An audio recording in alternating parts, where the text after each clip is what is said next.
attraction. We a little toxic, but we got passion. We a little toxic, and I got distracted. She showed a little ass, and I had to go cash it. Couldn't imagine since out in this world I've been fucking on Saturn. Went from Motherboard, like I've been playing Madden, but she swallowed it all, and that's how it happened. I'm sorry, Miss Jackson. Ooh, but that's how I feel. And it's all in Jackson.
Even though I know you've been there and I'm alone. Hey, what's good? How's life? You and I are worlds apart. You know I'm legit, it shows. You know my name behind my back, I know. You and I are worlds apart. Yeah, I'm out this world, I'm a motherfucking Martian. Yellow tape around me, telling please proceed with caution. Hit me with the Richard Million, they from no option. Hey, what's going on?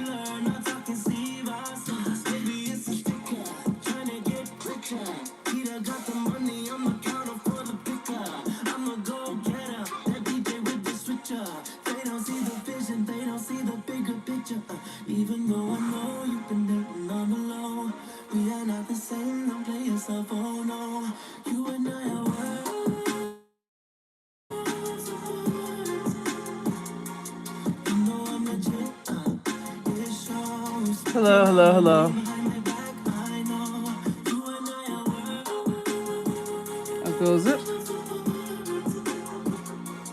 You could change your name and your address and I'll still find you. I'll be in the screens, magazines to remind you of the life you could have had, but really you were blind to. Yeah, all the money and the women that define you. And I'm so contagious, you've been talking heinous. I just call up Eddie, he gon' pull up with the stainless. Super Saiyan, different pages. You gave up the mask and you got yourself a facelift. Even though I know you've been there and I'm alone, we are not the same, don't play yourself, oh no. You and I are worlds apart. You know I'm the shit, it shows. Sticking out my So cute, thank you. I know you and I are Alright, get this on down.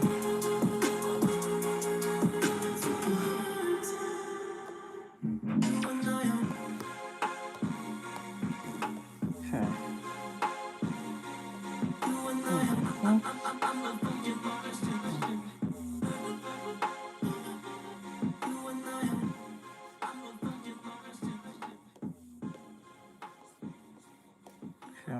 that.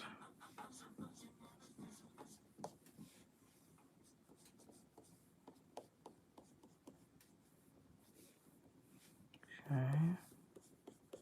And put the light on here. Go. All right. Let me see. Okay. That's cool. I wanted to know. What are you drawing? Oh, I'm doing an animatic for a upcoming project I'm working on.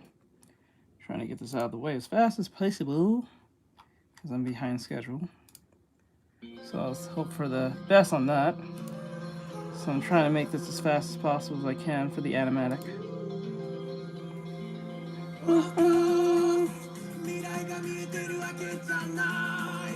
Okay, grab this. Copy.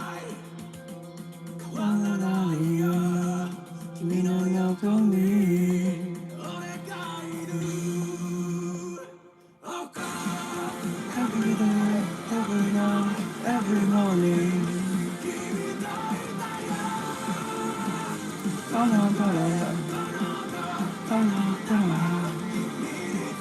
Okay, like that. And then like that. Delete. Yeah. Okay. And then delete.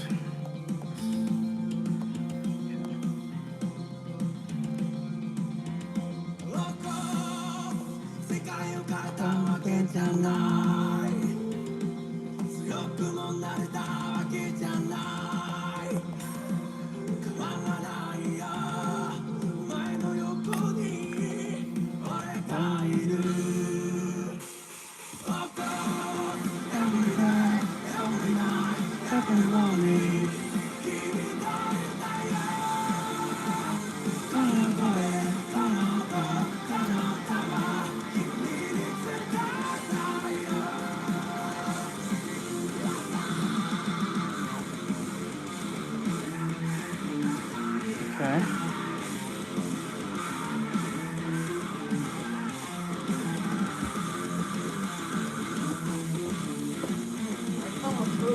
What the? Just now?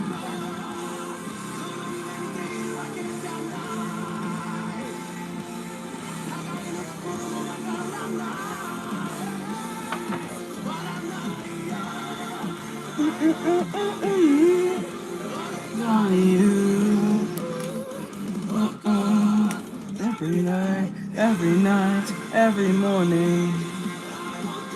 Okay, like that. Grab these two. Put them in the corner. Like that. There we go. So, this will be. The legs look kind of weird. So I'm going to push this guy a little more. I mean, this one right here. Okay, so. Oop.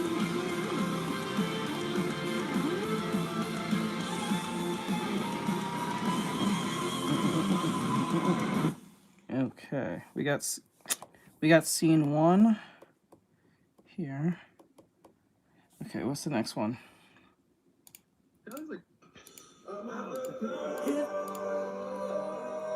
God, TikTok is so fucked. Wow, dude, look at the cloud. And they look delicious. Okay. All right, so he look at the clouds. Okay. I think we should have did a better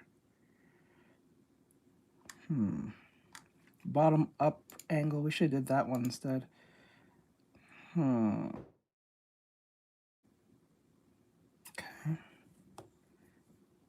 Then turn this down. Okay. Like this one. Your job is really good, bro. Thank you. Wait 1 second. There you go. Now I can hear you in my ear. Yeah. So what we're gonna do? We got scene 1. Okay. Hello. Okay, let's see. Okay. 1 second, trying to find the music again. I just had it.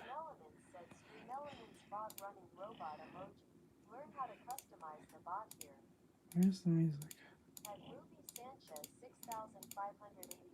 Before anyone tries to claim that... Thank you. Let me see.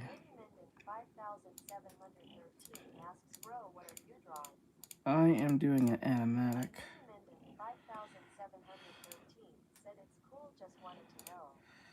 Thank you, thank you.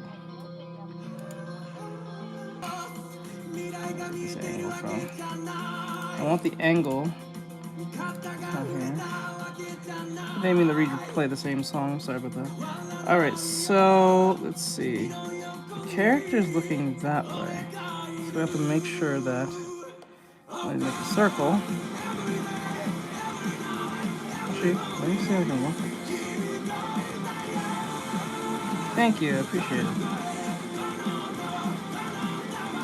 I'm hoping to. Let's see if I can pull this off though. Okay.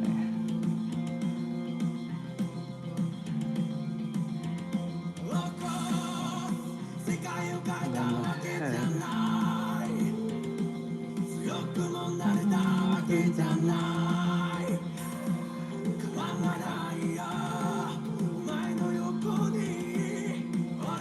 Oh, wait, I did that wrong. So, like the head like this. Right.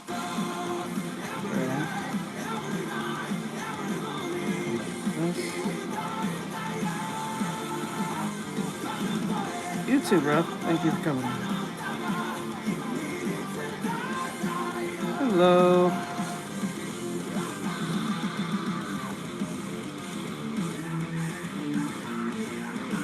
I want them to be expressive, so.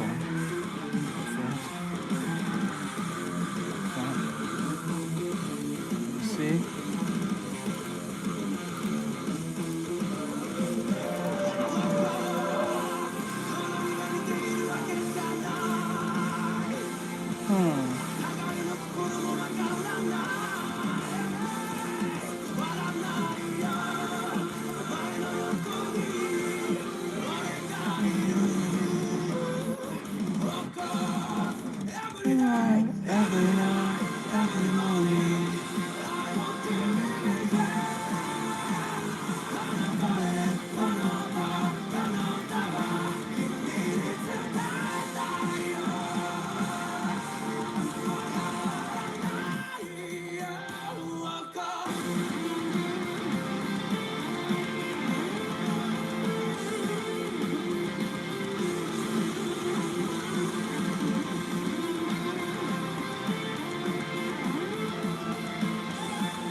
Hey, Sabo, what's going on, bro?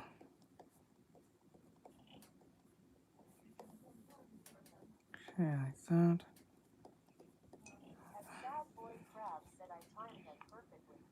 See here.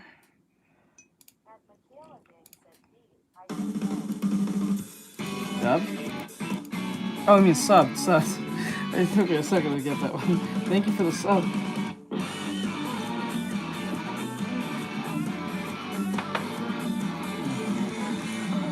Thank you.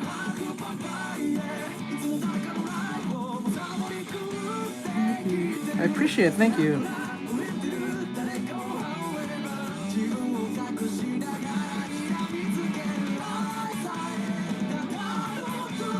Okay.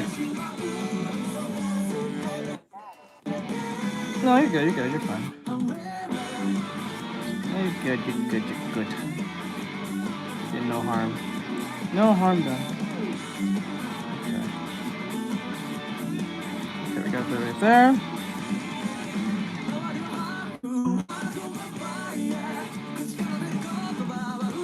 Okay. Go. I'm doing well, just doing my thing, trying to get this done as fast as possible. Got a bunch of work I gotta get out of the way. So I can't dilly-dally. Can't dilly-dally today. I got a lot of work done. So I got that part, and then...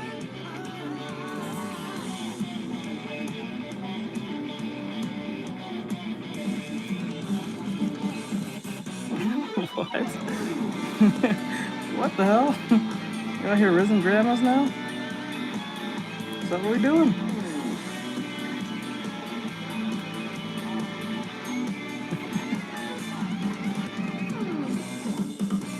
you.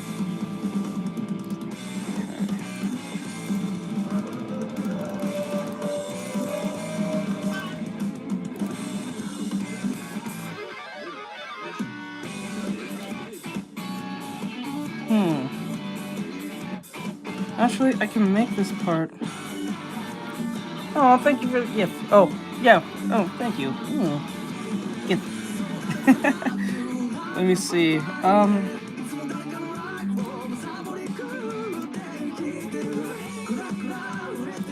Wait a minute. Wait. Let me see this again. Wait, click that. Wow, dude, look at the clouds. And they look delicious. Sounds like cotton candy, don't you think? Craig, get that ass, get the hell back. Come on. Okay, so. Wow, dude, look at the clouds. And they look delicious. No, the cloud. She's pointing it up. You say he looks delicious. Sounds like cotton candy, don't you think? Okay. Okay. So what I can do is.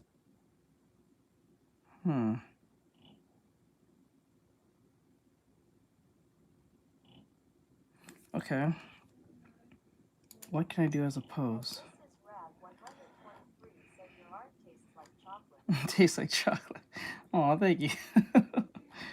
Aw, thank you. Okay, he said. Okay, let's see. Maybe I can.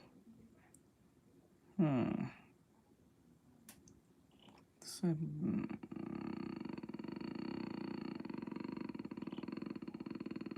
okay, I need this one. So she's standing here. I'm gonna do like this. Take that. A little bigger.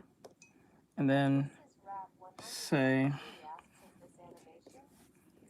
an animatic, kind of think of it more like thumbnails telling a story than you making an animation. If that makes sense.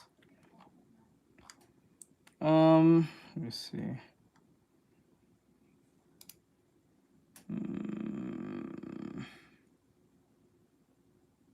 Let's see here. Shows like.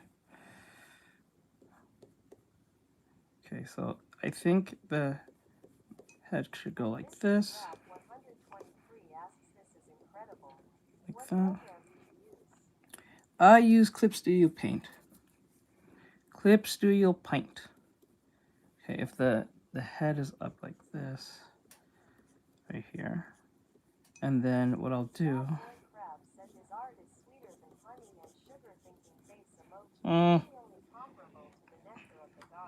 Oh God!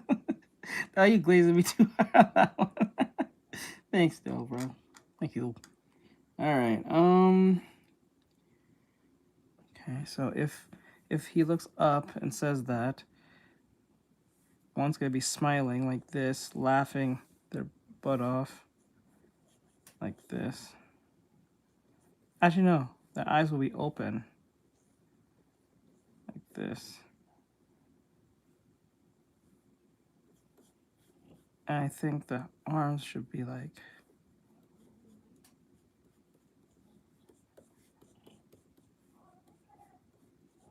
Okay, like that. Using your writing skills to glaze. Okay, so.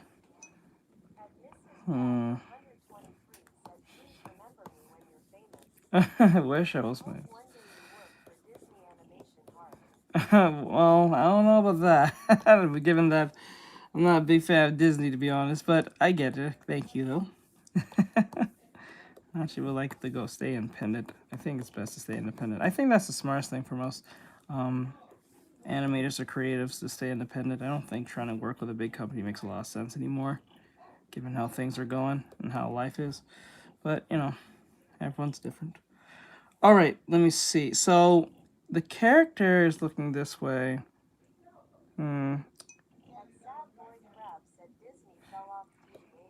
Yeah, pretty much. Okay, so I'm gonna take that off. I'm gonna put this. I think the day I realized that Nick fell off, like Nickelodeon, was the day when they made that show called I've been hearing a lot about them because of the whole Digital Circus SS, but I don't know. I don't know. We gotta see them. But I think they more dabble into like the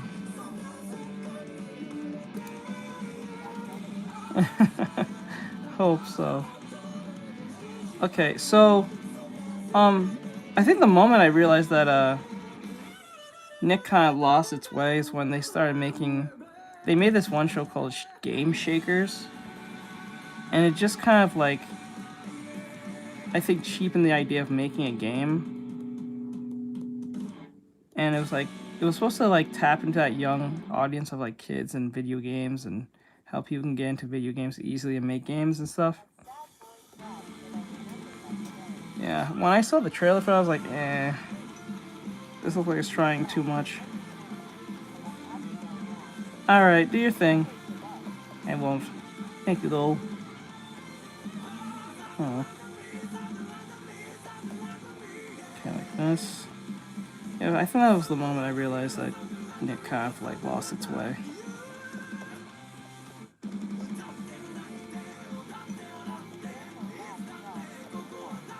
Hey, that's good.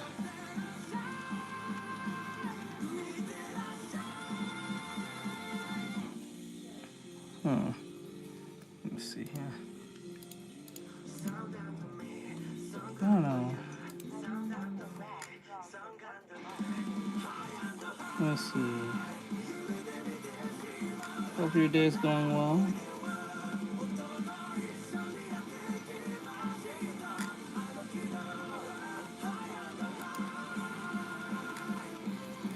Oh, hey, Silver, what's going on, bro?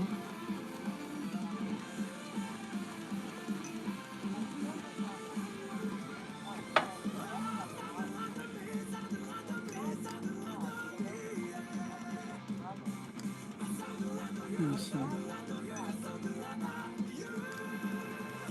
Oh.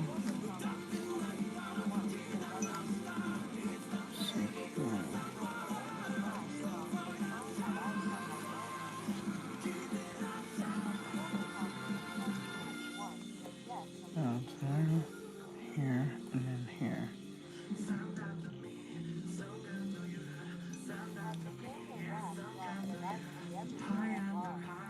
Like this.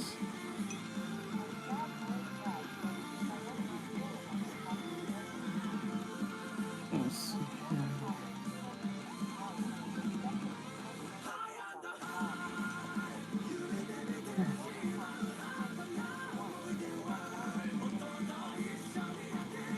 Ah, let's see.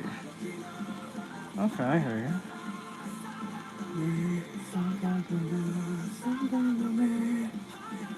Okay, like this. Hands go here. Wait. She said. Wait. She said.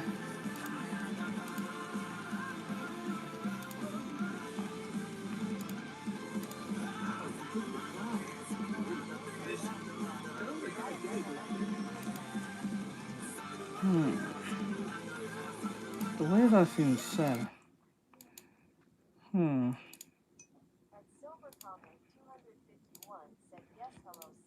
dude, look at the clouds. And they look delicious. That looks like cotton candy, don't you think?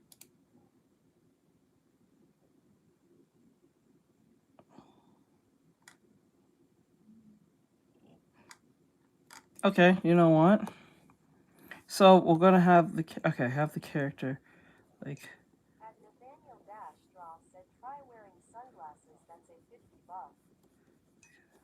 Okay.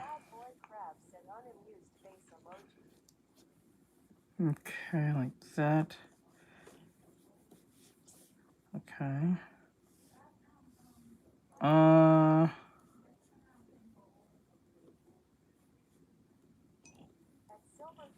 Okay.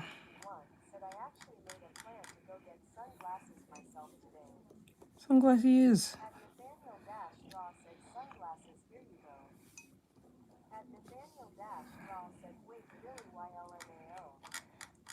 Let me see here.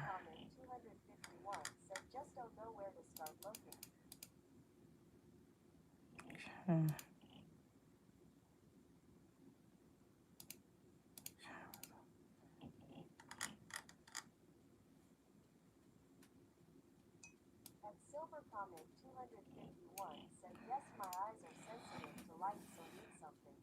Okay, like this. And then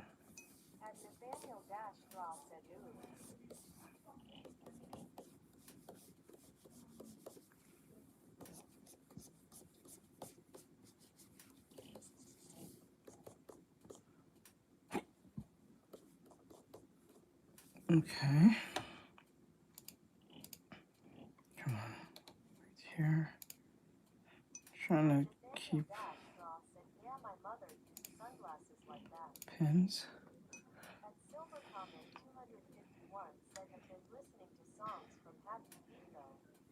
Happy feet. Oh god. It takes back.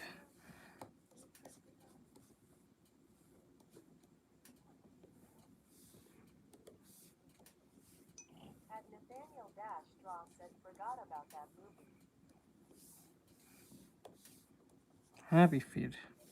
Oh my god. Okay.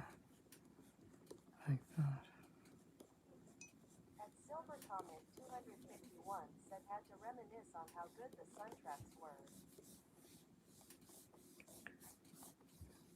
Okay. Okay.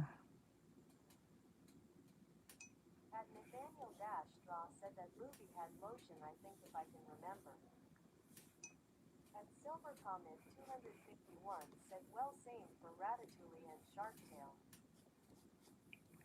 like that.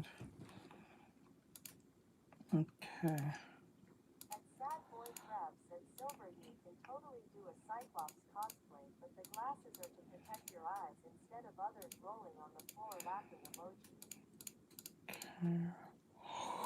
All right.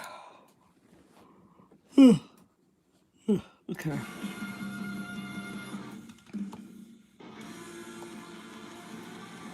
Like this.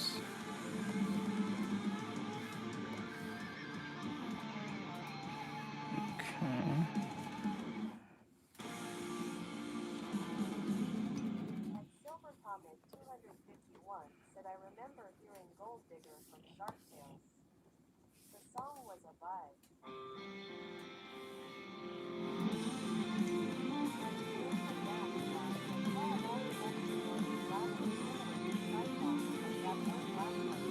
Pins. Like this.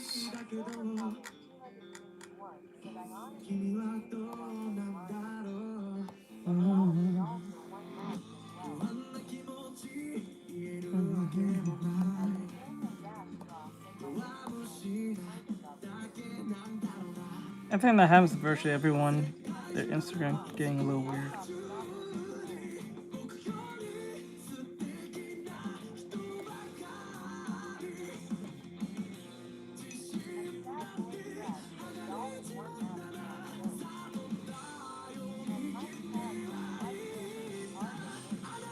Hey, Mikey.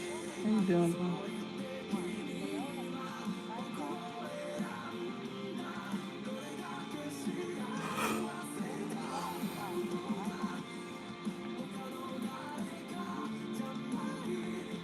Okay.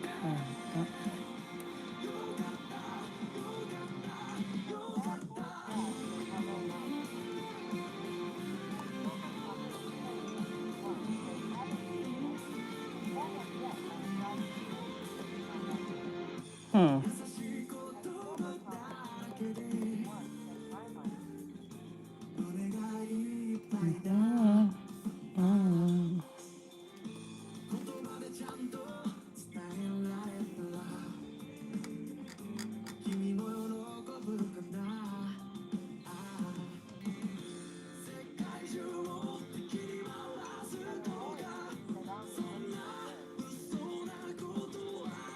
Thank you.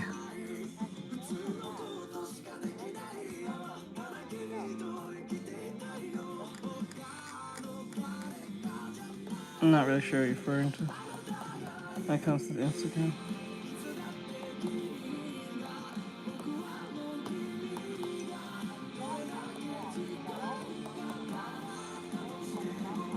Yeah, top hat and mouth.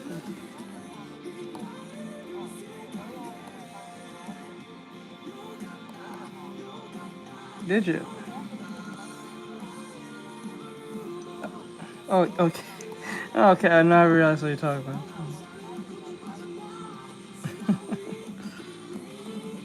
Yeah. Let's see here. Overall. I feel like overall is a lot more of a bigger villain, compelling villain, than all the other villains.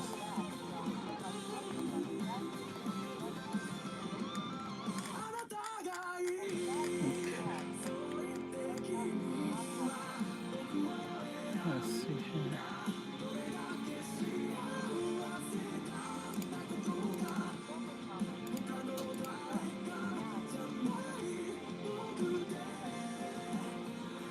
Okay.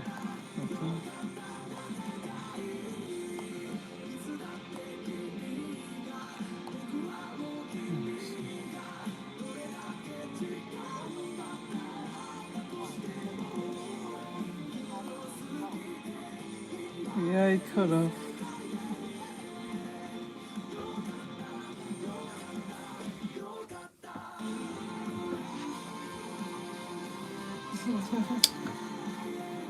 First.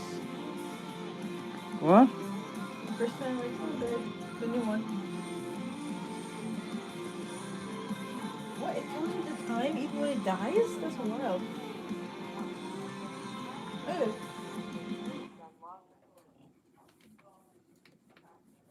Yeah. That's cool. I'm just making a giant apologist to the old man.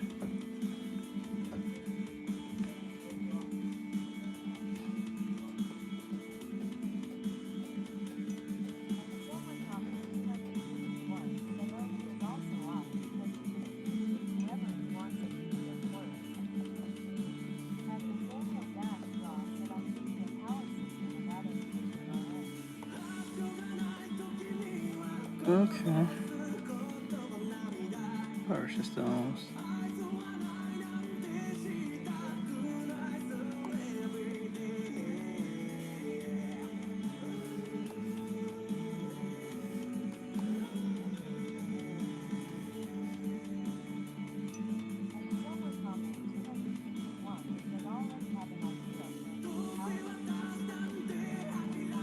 Power systems.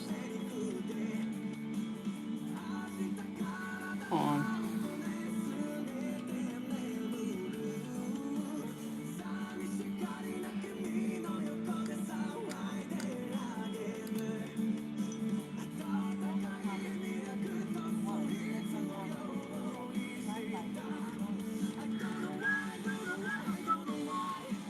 That sounds awesome. That sounds awesome. That sounds awesome, my dude. That sounds awesome. So awesome.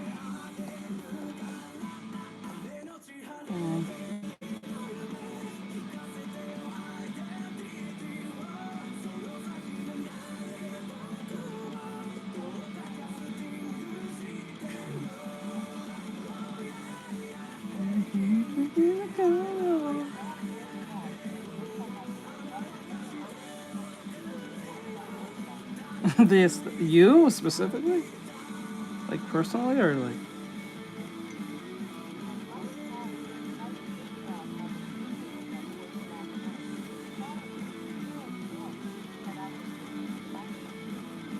Yeah. Did you have problems separating audio from the sound?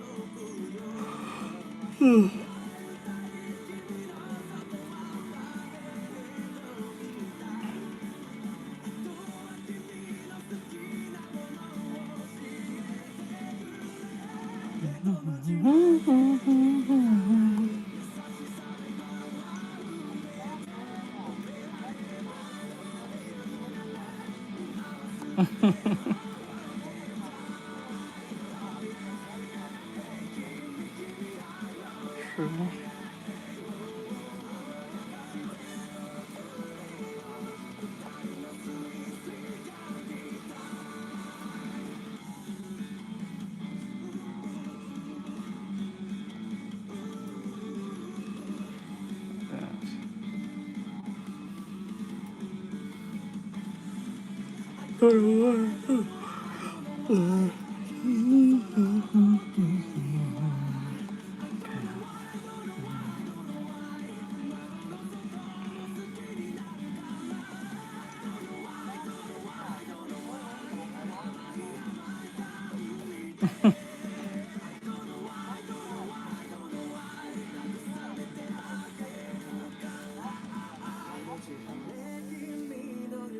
me know if you need any help.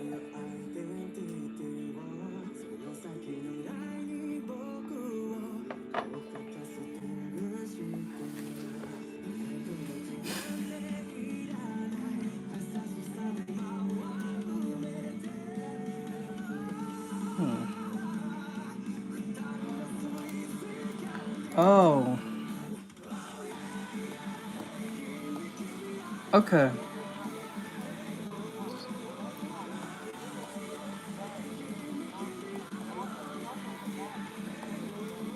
Wait, which monitor? My monitor.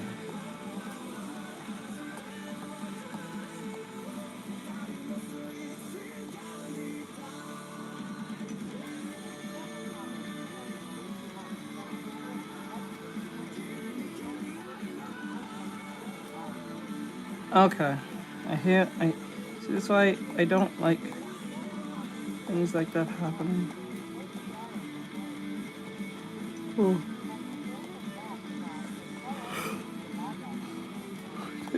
Pick that bag up. Well, we're not doing animation, we're doing animatic. Big difference. It's just illustrations, not showing any form of movement, but telling a story.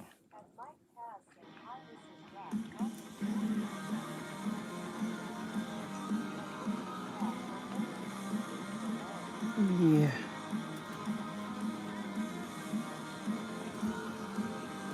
Let's see, just not sure.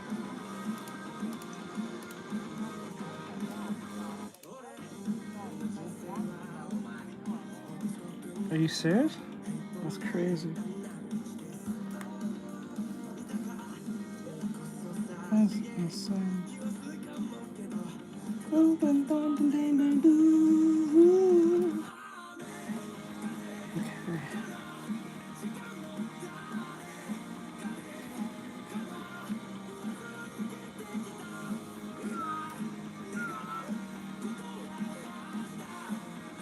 Okay.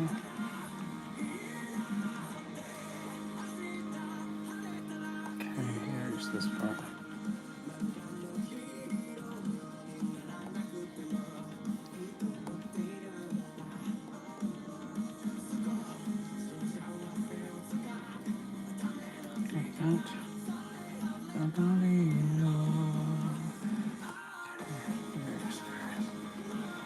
Okay.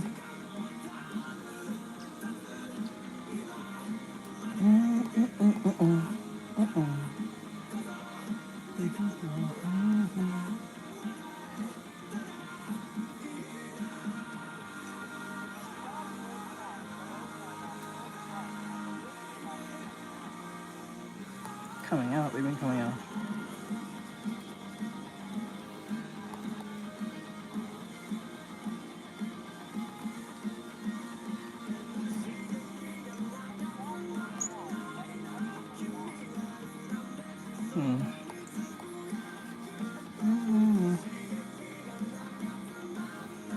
Is that true?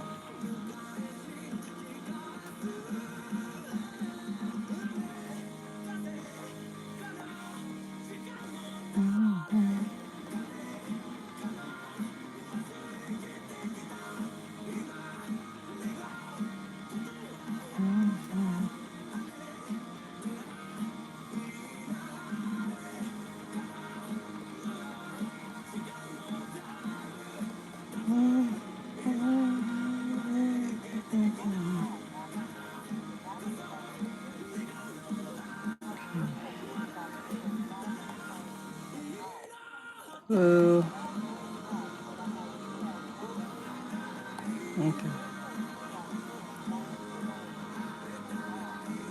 Hello, hello. How goes was it?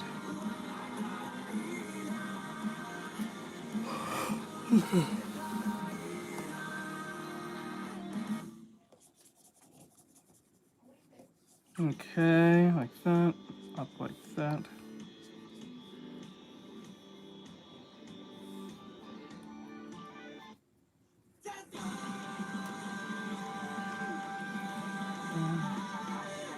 There's this too.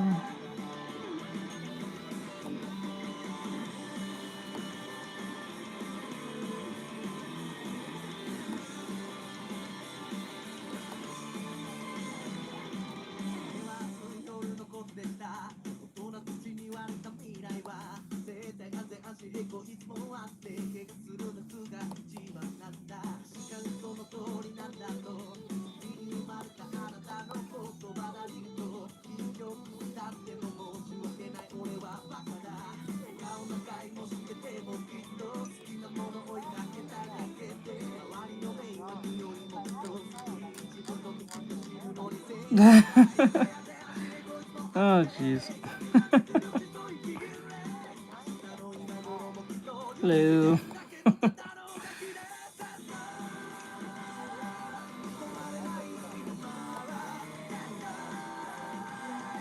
Nope, you gotta be a student to get that request.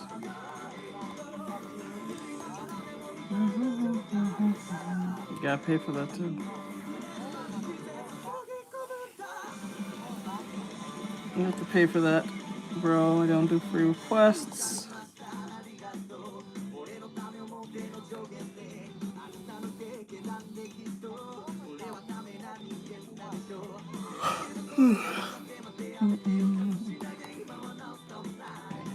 Oh, and like this.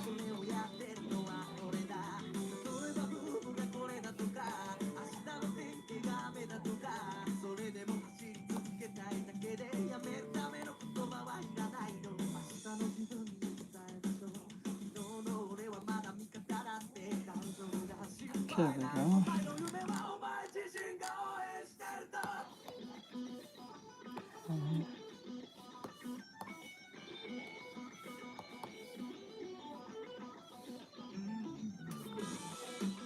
Or maybe I should leave the mouth. Yeah, leave it like that for now. And then pull the hair.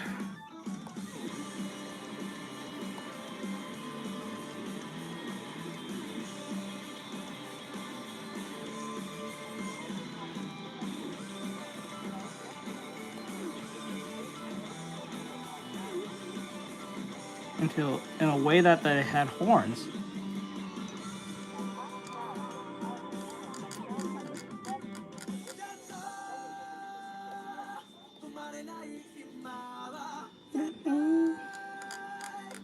The minimum's like 1,000 joules. Higher.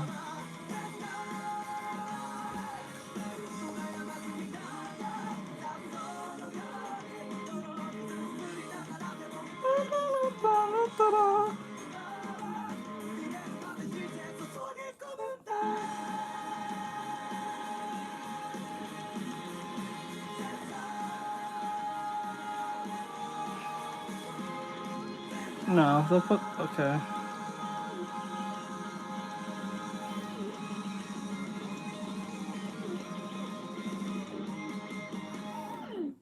All right. Stop the music. All right, so while I'm working on this, let's hear what this is you have to hear. All right, so let's put this up. This is from Chibi Reviews, and it says here, Japanese staff just did the impossible and spent months to achieve it. Today, that is going to beat this news that I'm about to share with all of you guys. Because when I read this, it goofiest smiles I have had in a while. Because there is just something so wholesome about this that actually is just, you don't see often at all online. And it is something that honestly I want to put a spotlight on because it is just that rare and wholesome. So we need to start from the very beginning. This was the initial post that was made by this indie developer team back on November 9th, Do your thing, bro. 2025, and this is what they Thank had you. to say. Urgent recruitment. Currently, I'm working on the ending for a game, but since it's being made by just a few people, the content is overwhelmingly short. So if you're okay with having your name listed, please give it a like. I'll seriously list everyone. Link-wise, I need about 100 more people. And so take a look Hey, at what's up, the Nate? likes on this That's your post. second count. 66,000 likes, almost 6 million views. And now, if we back up to the initial quote retweet, this is what was said. Sorry to keep you waiting. The ending of the horror game, which received about 60,000 applications, is finally complete. So I'll show you a part of it. By the way, if you watch it all without skipping, I think it'll they only take give a it one full time. 30 minutes. Basically, this mad lad, this actual team, this Japanese indie team, went out of their way to spend hours upon hours, hundreds of hours, incorporating every single person on this initial post with 66,000 likes to incorporate them into their ending credits that spans 30 full minutes. Now, let's be honest here. Not a lot of people are going to go out of their way and sit down and watch 30 minutes of full credits. It's just, that's not something people typically do. People usually skip the credits and all that when a game comes to a close. But the fact that the developer team even decided to do this for something that many people just go out of their way to skip is honestly just so wholesome that, like I said, I needed to put a spotlight on this. And I feel like this is one of the best marketing PR stunts I personally have ever seen. And this post, as you can see, was made back on the 23rd of January, just a few days ago, about 4 days ago. And they were, working on this for literally months. You can see on November 9th, they started this, and then after all those likes, trickled in, 66,000 likes, they spent the next November, December, and all of January to work on adding everyone's name that liked on this post into their credits for their game that is set to release this month, actually, which I'll talk about in a second. But basically, right here, though, is the post that quote retweets this, and this is the Japanese initial post I showed at the beginning of the video, where it says, neat guy here, to even get a little bit of recognition for my self-made game, I made a promise to include everyone who liked it in the ending credits. And as a result, around 60,000 people gathered, but apparently I managed to include every single one of them through sheer willpower over 300 hours. So let's put this in perspective. This mad lad, this staff that worked on these credits here, they spent 300 man hours, okay? Maybe it's just this individual here that did it, or they all did it. We don't really have a number. The point of the matter is that this team, this game developing team, decided to sit down and do 300 hours of adding people's names to a credit sequence that pretty much 99% of people will skip. And they did it because they wanted to show respect and, a nod to people that are supporting their game. This is just something you do not see in the gaming industry and gaming community often, and it's stuff like this that honestly I wish you would see more. It is obviously a PR stunt. I mean, even the developer here even mentions that it is a PR stunt, but there's nothing wrong with that. I think that this is the best way to do a PR stunt, to showcase your dedication to acknowledging everyone that is supporting your game, but also showing that you're willing to go the extra mile, even for something that is just so simple, or in this case, something that everybody's normally going to skip. You're willing to go the extra mile just to be able to market your game. It's something that is just like, when you take a look at this news, and when you look at the news that came out yesterday with Highguard and how bad that's doing, by the way, it's just crazy the night and day difference between indie developers and AAA studios, or games that are coming out nowadays in the West that are looking like more or less they're being, chugged out of a factory, so to speak. So we're going to take a look at the game in question that the team spent all these hours on. And at a first glance, I'm just going to be completely blunt here. I'm not going to sugarcoat my words. It does look relatively jank. Like, I'm looking at the trailer here, it looks jank. I mean, I feel like that's the whole point of it. I mean, you look at the UI system, it's very clear that this is a Lethal Company-like it is heavily inspired by Lethal Company. It's more or less the term that you can apply to this that a lot of people like to apply nowadays. It's friend swap. That's exactly what it is, but there's nothing wrong with that. People enjoy playing games, funny, wacky, buggy games with their friends, and usually the most cringy or the most janky looking games typically can be the funnest, because the jank within it can lead to some moments that are just so hilarious that, you know, your friends will remember them or clip them or whatever for years to come. And when I take a look at this, I think that is Yeah, this game going to break a any like lot. records? Is it probably going to, you know, What does outpace that anything say? from this year, like major releases? No. But I I'm do not think sure that what in you're general, it is saying. Mi no clearly a explique labor of love. español. It's a dev team that honestly enjoys what they've been working on, even if it's a small project. They dedicated hundreds of hours into it, and I think that that's warranted enough for me to actually go out of my way and literally just add this to my wish list. Like, I'm not gonna lie, I think I'm actually going to buy this because this is just such a beautiful thing. Once again, yeah, I know, when you take a look at it, it does look really jank, but I don't know. I respect it. I really respect that, especially when you have an indie team just being so transparent, trying to add everybody to a credit sequence. Um, Regardless, though, I'm happy. This Okay. news really is some of the best news, honestly, to wake up to. I woke up to this and I was like, man, that's just it's so wholesome. Nothing today is going to beat that. Nothing, nothing at all. Like I don't think there's anything that could give me a bigger smile. But I'll leave it at that. Wait, I wanted what? to talk about this. I wanted to shout out the game Wait, and what the all hell? that. Where's that coming I from? cannot wait to actually try this. Once again, it's probably going to be very jank, very buggy, but there's some charm in that, honestly. Some of the most charming games and enjoyable games are usually the most buggy or janky from an indie developer team. But yeah, anyways, you all be safe, stay healthy, Chibi out.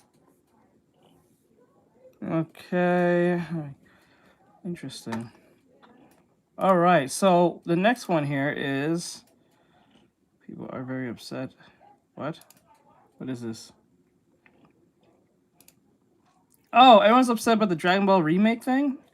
What? It's actually psychotic that Toei Animation had the audacity to release Dragon Ball in this state a decade ago. I mean, look at just the art quality difference of the original Dragon Ball Super anime and then the remake trailer we just got 2 days ago. I mean, you can just see the night and day difference of the art direction and just the uplift of quality. I mean, like, dude, these still frames, dude, they give me so much PTSD looking at it. It actually makes me want to throw up. That's just how bad it looks. I mean, look at this. This is a really good side-by-side comparison on what this remake is actually doing for the Dragon Ball No, I Super don't think anime. so. So on the left here is the original release of Dragon Ball Super a decade ago.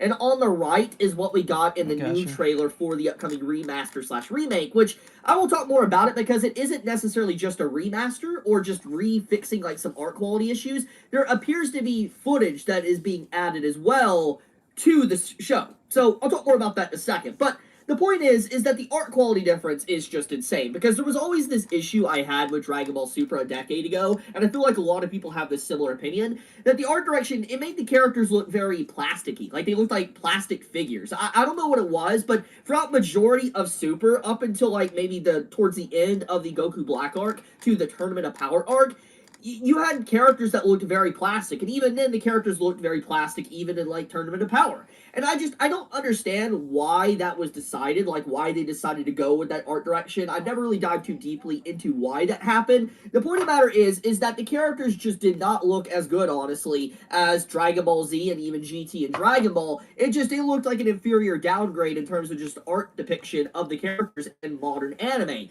So seeing just the uplifting of the art here, just the differences, I love it. Like I especially love this Yeah, you Vegeta liked it? image. Oh. Just him saying, you know, you hit my Bulma. Like that's my Bulma. I love this scene, and I'm glad to see it's just got a nice facelift. I mean, looking at the scene here with Goku charging Kamehameha. I mean, the colors are correct and all that. It looks way better than what we got with Super, but. It doesn't just stop there. Obviously, there's been a lot of conversation around like Dragon Ball Super as a whole, and how the anime legit was just a lot of brand damage for the series in general. I mean, it wasn't just the early stages of Dragon Ball that looked really bad. I mean, even the stuff after, like, the Battle of Gods arc with Beerus to the resurrection of Frieza, you had stuff with, like, the whole fight with Beerus and Champa putting their own expedition match between, the different universes, Universe 6 and 7. Even then, the art direction was really bad. There was a lot of inconsistencies. Characters couldn't remain on model. It was just a really bad time to be a Dragon Ball fan, honestly, if you're watching the anime, because it was such a downgrade from what we were used to, what we grown to know when we grew up with Dragon Ball Z. So the fact that this was announced has brought up a whole new discussion for the future of Dragon Ball's anime and what is actually coming next. In fact, we got some information on that.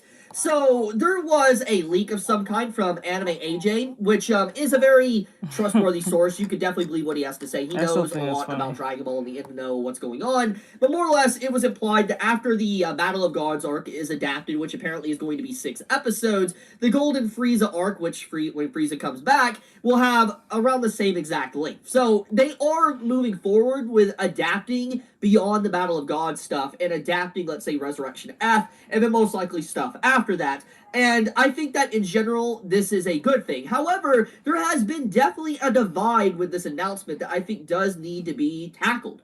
First off, it's very clear that people are kind of unhappy with the remake, or in this case, a remake was even announced in the first place. And the reason for that is because this will now be the third time Battle of Gods and Resurrection F has been remade. And to kind of explain, we had the movies that came out, okay, first.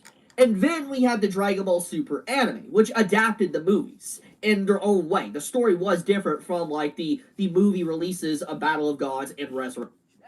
And there was some good and bad from the changes within the Dragon Ball Super anime, but more or less, it was a complete retelling of the story.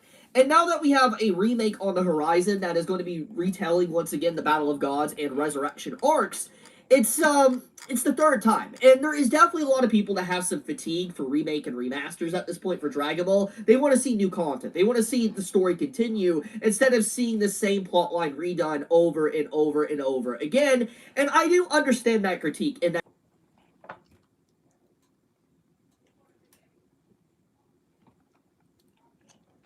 Do you guys see me now?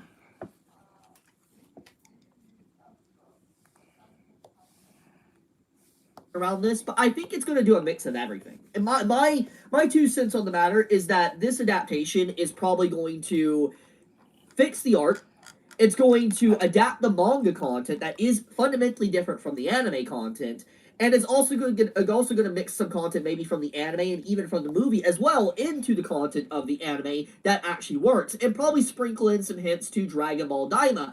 Because, I mean, to be fair, there is the elephant also in the room for the continuation of Dragon Ball in terms of its manga. I mean, if you've read the manga, you know about Black Frieza and everything like that, and it's very clear that Goku and Vegeta are just not capable of beating him right now. Are you guys having buffering Daima, issues? it opens up a whole new can of worms for Super Saiyan 4, theoretically. So I wonder if the manga continues, we could have, like, Daima content inserted in to the Dragon Ball Super manga from Toyotaro. Okay. It's possible. It is very possible. So overall, there is a lot of question marks, a lot of mysteries, vagueness, but I think that in general, this is good news. There is a lot of people that are unsatisfied by this, and it's understandable, like the fatigue of remakes and stuff and seeing the same story adapted again. But I think it is fundamentally necessary, especially just when you look at how bad the art was on release for Dragon Ball. It was not good. It was a very, very bad release. I think it did a lot of damage to Dragon Ball Super's image, and it caused a lot of people to just have this very negative outlook on the entirety of the series, and not really think that Super was a really good continuation of Z. Now, you can disagree with me, you know, you can post your thoughts in the comments below on this subject, but I do think that Super did do damage. At least the original anime did damage to the brand. I do think that it got better, like when we got Tournament of Power, but in general, I think that the anime, it should have been better, especially for a product as legendary as Dragon Ball. It is a series that has went beyond just literature and just as an anime series. It's affected the world itself. It is legitimately something that is a revolutionary series that has caused even governments to talk about it and change things and even, like, potentially just cease all activity for a day because of just the weight of Dragon Ball itself. But I'll leave it at that. I wanted to talk about this subject because obviously I love Dragon Ball, and I've been seeing a lot of conversation around it ever since the news dropped with the Battle of Gods, you know, remake that's coming out, and especially with the 40th anniversary and stuff. Which, by the way, speaking of remakes, where the hell is my Dragon Ball remake? Like, it's actually so insane to me that we are still waiting for a remake of Dragon Ball.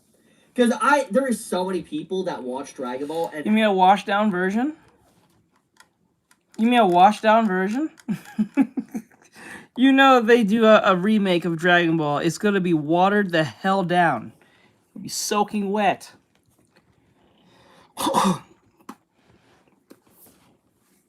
It'd be 150 pounds soaking wet. Straight up. Absolutely ruined. The funny parts, the panty shots. Yeah, the panty shots, the funny parts, the humor will be absolutely sanitized. There'll be no panty shots. There'll be none of that. That won't be happening. We won't see Bulma in our hoish phase. Not in the slightest. If anything, they're gonna probably write Bulma as more less what she is. Let me see. One. Instance Goku pulls off Bulma's briefs. Yep. Yep. Punchy shots. We won't get none of that. We're not gonna see Bulma flash Master Roshi for the Dragon Ball or whatever the case may be. Haven't actually watched Dragon Ball. They watch Z, Super, and GT. They'll Dragon retcon Ball. the hell out of it. I really wish we could get a modern day facelift to Dragon Ball. I really do. Will we get it? Maybe one day. But right now, obviously, it's Super's time to shine. Actually, quite frank, I think overall this is good news. To be frank, they're gonna write Bulma to be this non-argumentative woman, and she's gonna be always right all the time.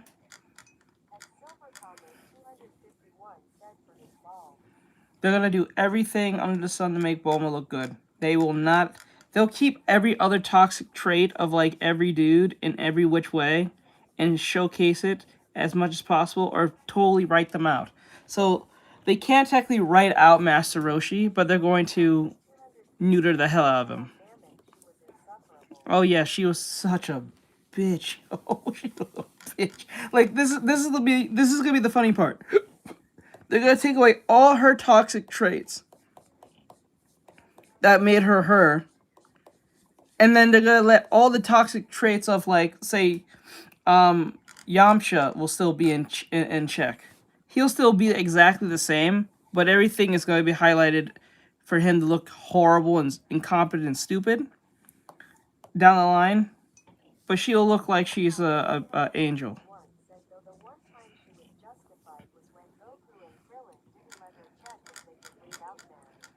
Yeah, that was only the one time. I do understand that one, yeah. I'm for it, but I can see why people are against it. I'll leave it at that, though. Thank you so much for watching. If you enjoyed my content, please subscribe. It does help me out a lot. Chibi out. Let's see here.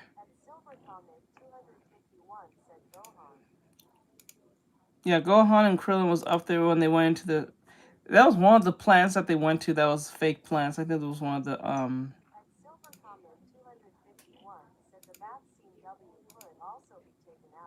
Oh, yeah. Yeah, a lot of things will be... Yeah. Yeah. This VTuber is just gross.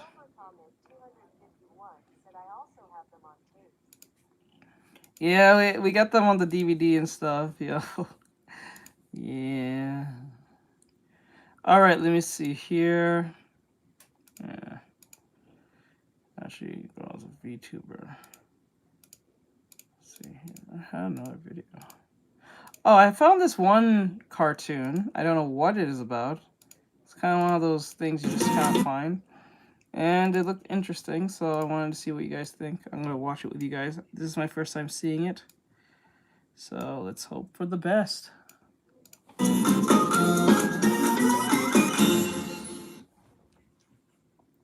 Oh, God. Sorry about that.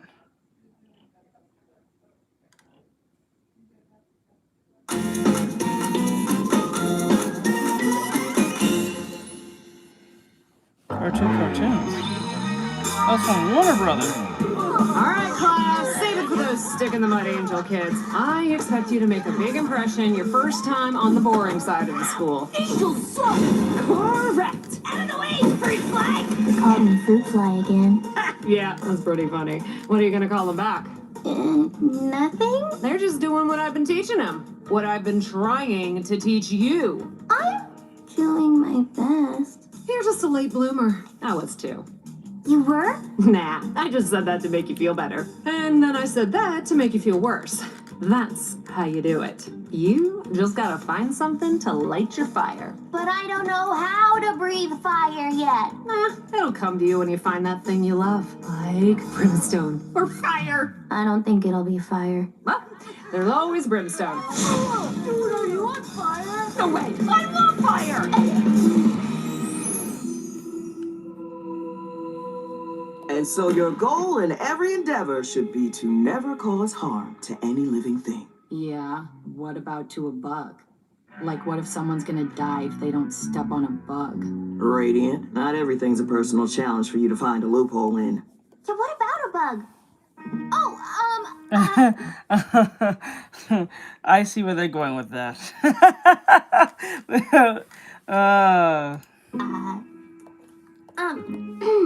I think it's a good question. Aren't you, Well, sometimes being someone's conscience means making compromises. You could cry and throw a funeral every time you step on a bug. Okay. But in a moral dilemma, you need to weigh your options. Is stepping on a... Is there a reason why they have this woman voicing this man? What the hell? It's clearly a man. Why? Wait, oh, I see what they're doing. Oh, yep. bug the same as hurting a person? Let's find out. Radiant, be nice. You could actually... A lot from... Buck says there's going to be a What did I fan call you? of the...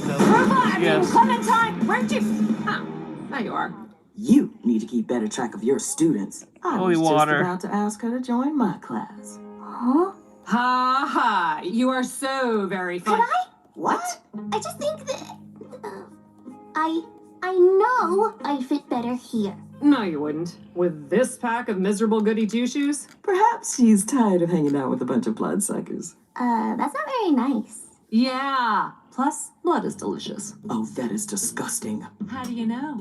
You ever tried it? You're just trying to provoke me. Oh, wow. You're tall. I bet no one ever calls you fruit fly. Nope. So, this side of the school is a lot quieter than ours. Yeah, I don't know why, per se. I don't really get it. Mildly enhanced proportions. Yeah, I don't know why, but that push is really trying to justify something. Fire. Hey, kid, look alive. You too, Radiant. We've reached a compromise. Clementine, you've got potential. I want to give you a chance. And I suppose the fact that it pisses me off doesn't hurt. Not at all. I'm perfectly comfortable with it. This is highly unusual, but let's give you a field test. Come here, I'll show you what I mean. This girl is in the middle of a serious moral dilemma. I want you to advise her as though you were one of my students, as if you were an angel. Score. So I'm guessing this is a show or a pilot, per se, the way this is presented. A pilot about the conscious, the good and bad, that usually does what they do, tell you to do the right or the good thing, and see which way you take. I don't think these are actual angels. I think these are representations of angels, yes, but also the whole, like, devil on your shoulder type thing. So I think that's what this is. It's like a show about consciousness and being aware of your surroundings. So, like, if you're going to do something bad, you listen to which one. I think this is what this is. Or an A, and you can start learning like one. Hold up! You can't send her without a counterpart. I'll be happy to. Oh, no, See? no. Fair Our is counterpart. fair. You have to send your weirdest kid. Fine. Your turn. Don't worry, Clem, you're still a devil. I have every confidence you'll fail. Not to get all sappy on you, but I believe deep down, you truly suck. Wow. Okay.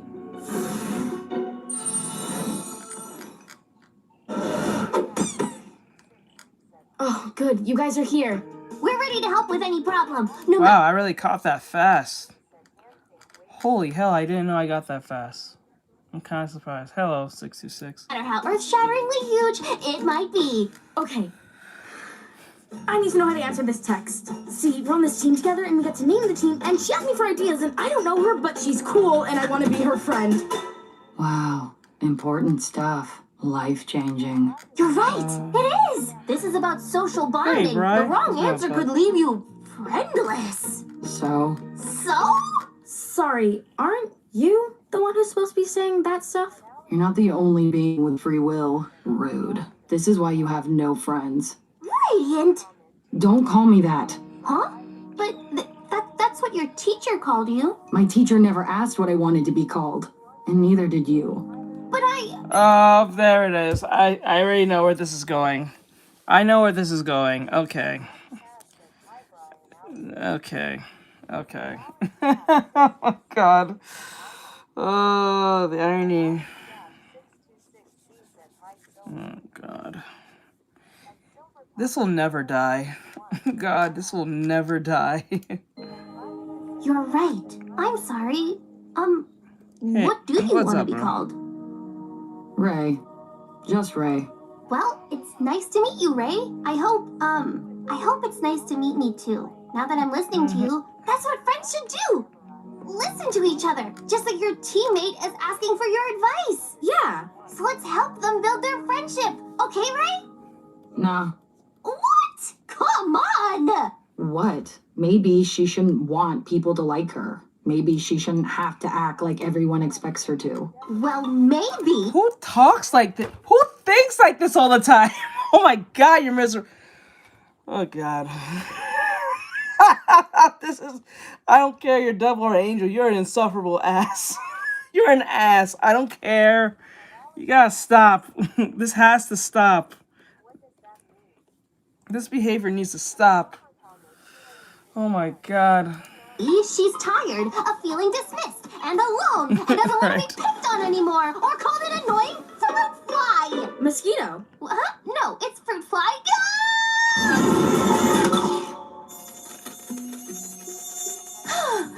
I didn't breathe fire. Not even to save my own skin or blood, I guess. You want me to kill it? No, I don't want to hurt it. If it's gotta suck blood to stay alive, then it should. Just not my blood. I don't have enough. You heard her. Find another meal ticket. Oops. Oh, good. It's, fine. Whatever. An angel? Yes. That big tall one. You Somehow. didn't have to I don't do know that how. for me. I know. I don't have to do anything. Oh, I got an idea.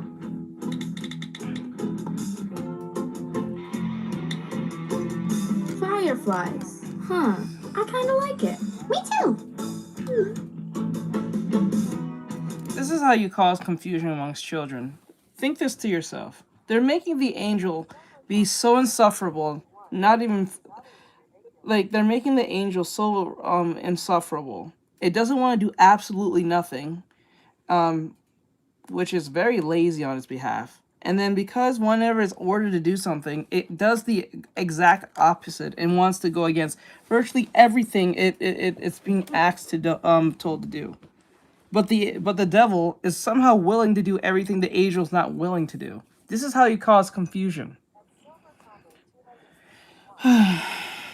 I get what they're doing to make this like interesting, like dynamic. I get it, but overall, it's just like. No, I'm talking about both of them. It's a pilot. Let me see. Oh, I thought you were talking about the dwarf. What show is this? Okay, this is ridiculous. Okay, that is the intentional point of making this fly. Yeah. She says, that's so random. I love it. Oh, I see what Warner's doing. Warner is trying to get into this, trying to get into that Hasman Hotel type pie. But they're trying to do it in their own Cartoon Network type way. I see.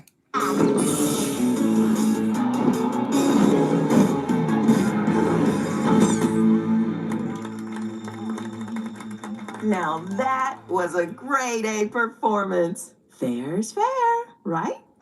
Yeah. Well, hey, if we're talking fair, how about a trade? I'll take that defect off your hands.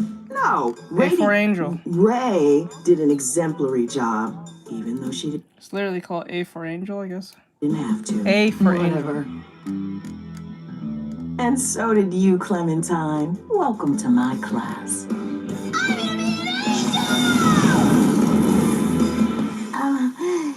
Starting now.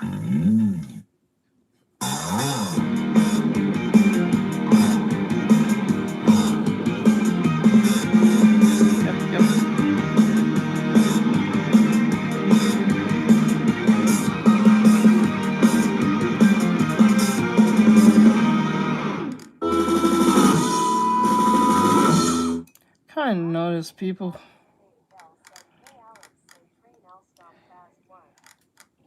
I know these people who really don't like religion likes to use religious like themes and put them in their shows to cause confusion amongst children. That's kind of crazy. All right, let me see. Show. What is this? No, what is this one? This one. This one. This one. This one. This one. This one. See here. See here. I'll use an example. I played a game called what do you call it? Cult of the Lamb. Cult of the Lamb literally shows you the ways of like Satanist ideology to a degree, but in a cutesy type way. They use cutesy type animals or characters to lure kids in to play a game like this, to normalize it. Now, I'm not saying kids are out here trying to be like Satan or anything. Not saying that. But the fact that that idea is just slowly being like introduced to children the way that it does tells me a lot. But as an adult, I can separate that, because as adults, you can actually separate that from reality and what they're trying to do. But most kids will think this is normalized and okay. And that's where these confusion topics tend to override itself. Let me see. There's a reason why kids are more confused today than they ever were like 10 or 15 years ago. All right, so here we're listening to Grief. And it says here, this adorable Sunday comic is actually disturbing. The Dwellings Explained. This is a webcomic. This was going to be kind of crazy. I don't know how crazy this will be, but this is a creepypasta one. So there's a big warning. If you're queasy, this might not be for you. Or so. Weird story time. Let's go.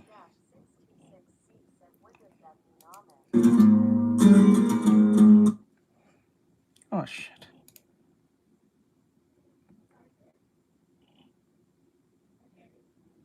Please talk English, please. Oh, man, what your name is.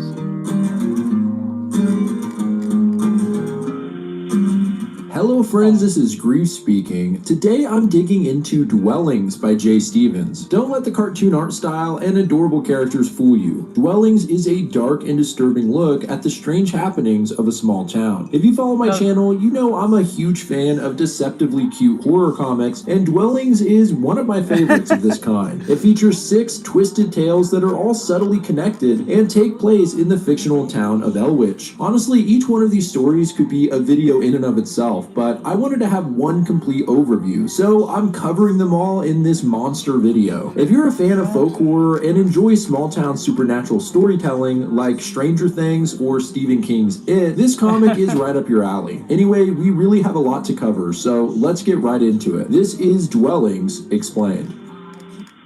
So let's get into the first story, They Know. This story starts with an ominous murder of crows cawing about the park. A young blue-haired man listens to music as he takes a leisurely stroll. In a more secluded area of the park, he passes by a pretty rough-looking older man who immediately recognizes him. The old guy points at him, saying, "I know you." The blue-haired man denies this in a stammer, but the creepy guy grabs his wallet and looks at his ID, reading his name aloud, John Allen. With a creepy smirk, he says, "You're not John Allen. I know who you really are." He snaps into a rage and starts choking the kid, accusing him of testifying against his brother, and says his real name is Jordan Perry. He calls the old man crazy and breaks free, running away, but unfortunately tripping on a rock. From behind him, the old man continues his rant, saying the blue dye job doesn't work. He knows he's the kid who put his brother in jail after he and his mom testified against him. With tears in his eyes, the kid lays on the ground as the man stands over him. With a grin, he says, "I bet your mom has a new name too. I bet she lives around here." Then, in a shocking turn of events, the man's threats are met with a sickening thud as the kid smashes his face in with a rock, sending him to the ground, the fresh wound gushing blood. It's pretty clear that he's dead, and the blue-haired man is surprisingly calm. He walks to a nearby stream and chucks the rock in, as well as washing the blood off of his hands. All the while, the crows gather in the trees and begin to caw loudly. The young man simply puts his earbuds back in and continues his stroll. What Behind the him, hell? we can see the corpse is being picked apart by the excited crows. Well, that is one hell of an opening, I have to say. Talk about starting off right in the shit. God damn. Oh Later my that God. evening, we see two police officers investigating the crime scene. One is named Detective Royster, and we learn that she was just recently put back in the field after an incident where she was forced to shoot and kill a suspect. They don't have too much to go on other than some signs of struggle in the grass, and we'll That was have way to too find fast, out I'm gonna if get anyone hungry. witnessed what happened. The next day, we see the blue-haired man again, having a phone call with his mother. He assures her that everything will be fine. He read in the paper today that there are no leads or witnesses. Their conversation confirms that the old man was actually right. This is Jordan Perry, and he and his mother are in the witness protection program after helping to put away a violent member of the Piccolo crime family, a name you'll hear again later on in the comic. He defends the killing, telling his mom he was thinking of her and that man was going to try and hurt them. As he talks, he makes his way into his apartment building and has a drink. I like how the bottle of booze has 3 X's on it, like an old school comic. Outside his windows, the crows from earlier start to gather and caw loudly. This escalates until Jordan is forced to hang up the phone, not being able to hear over the piercing sound. Next, we see Detective Royster talking to the police chief. He asks how she's doing, and she goes into a long tangent about how she believes the victim, Rufus, was killed in a crime of passion. There's no evidence connecting the murder to the dealings of the Piccolo crime family, and she's afraid the culprit may kill again. The chief just looks at her for a second and is like,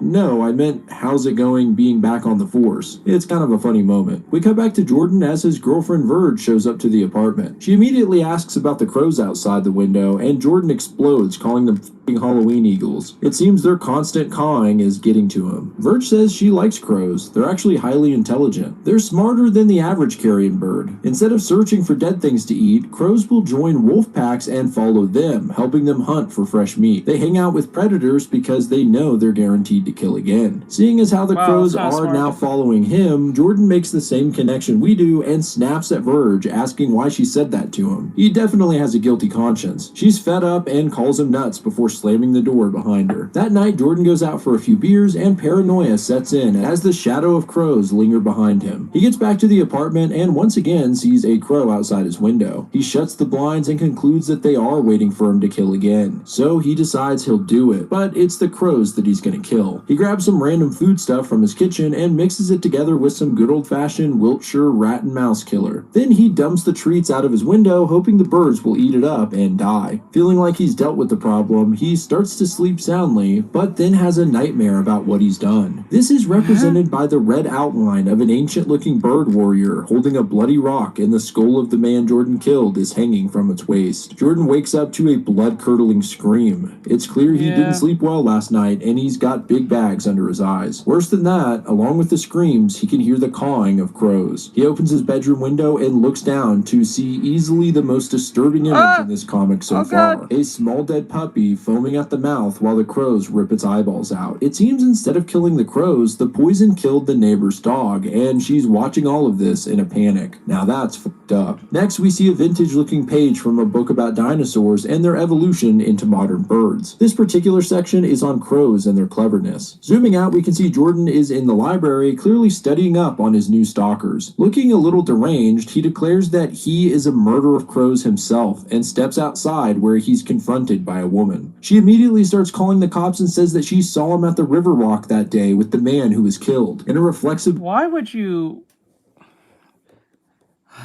Woman moment.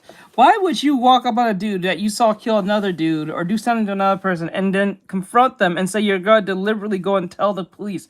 You don't think they're going to probably off you right there and then, whether they're in public or not? Are you mad? Are you mad, lad? You're playing a full deck right there. Stupid. Are you right?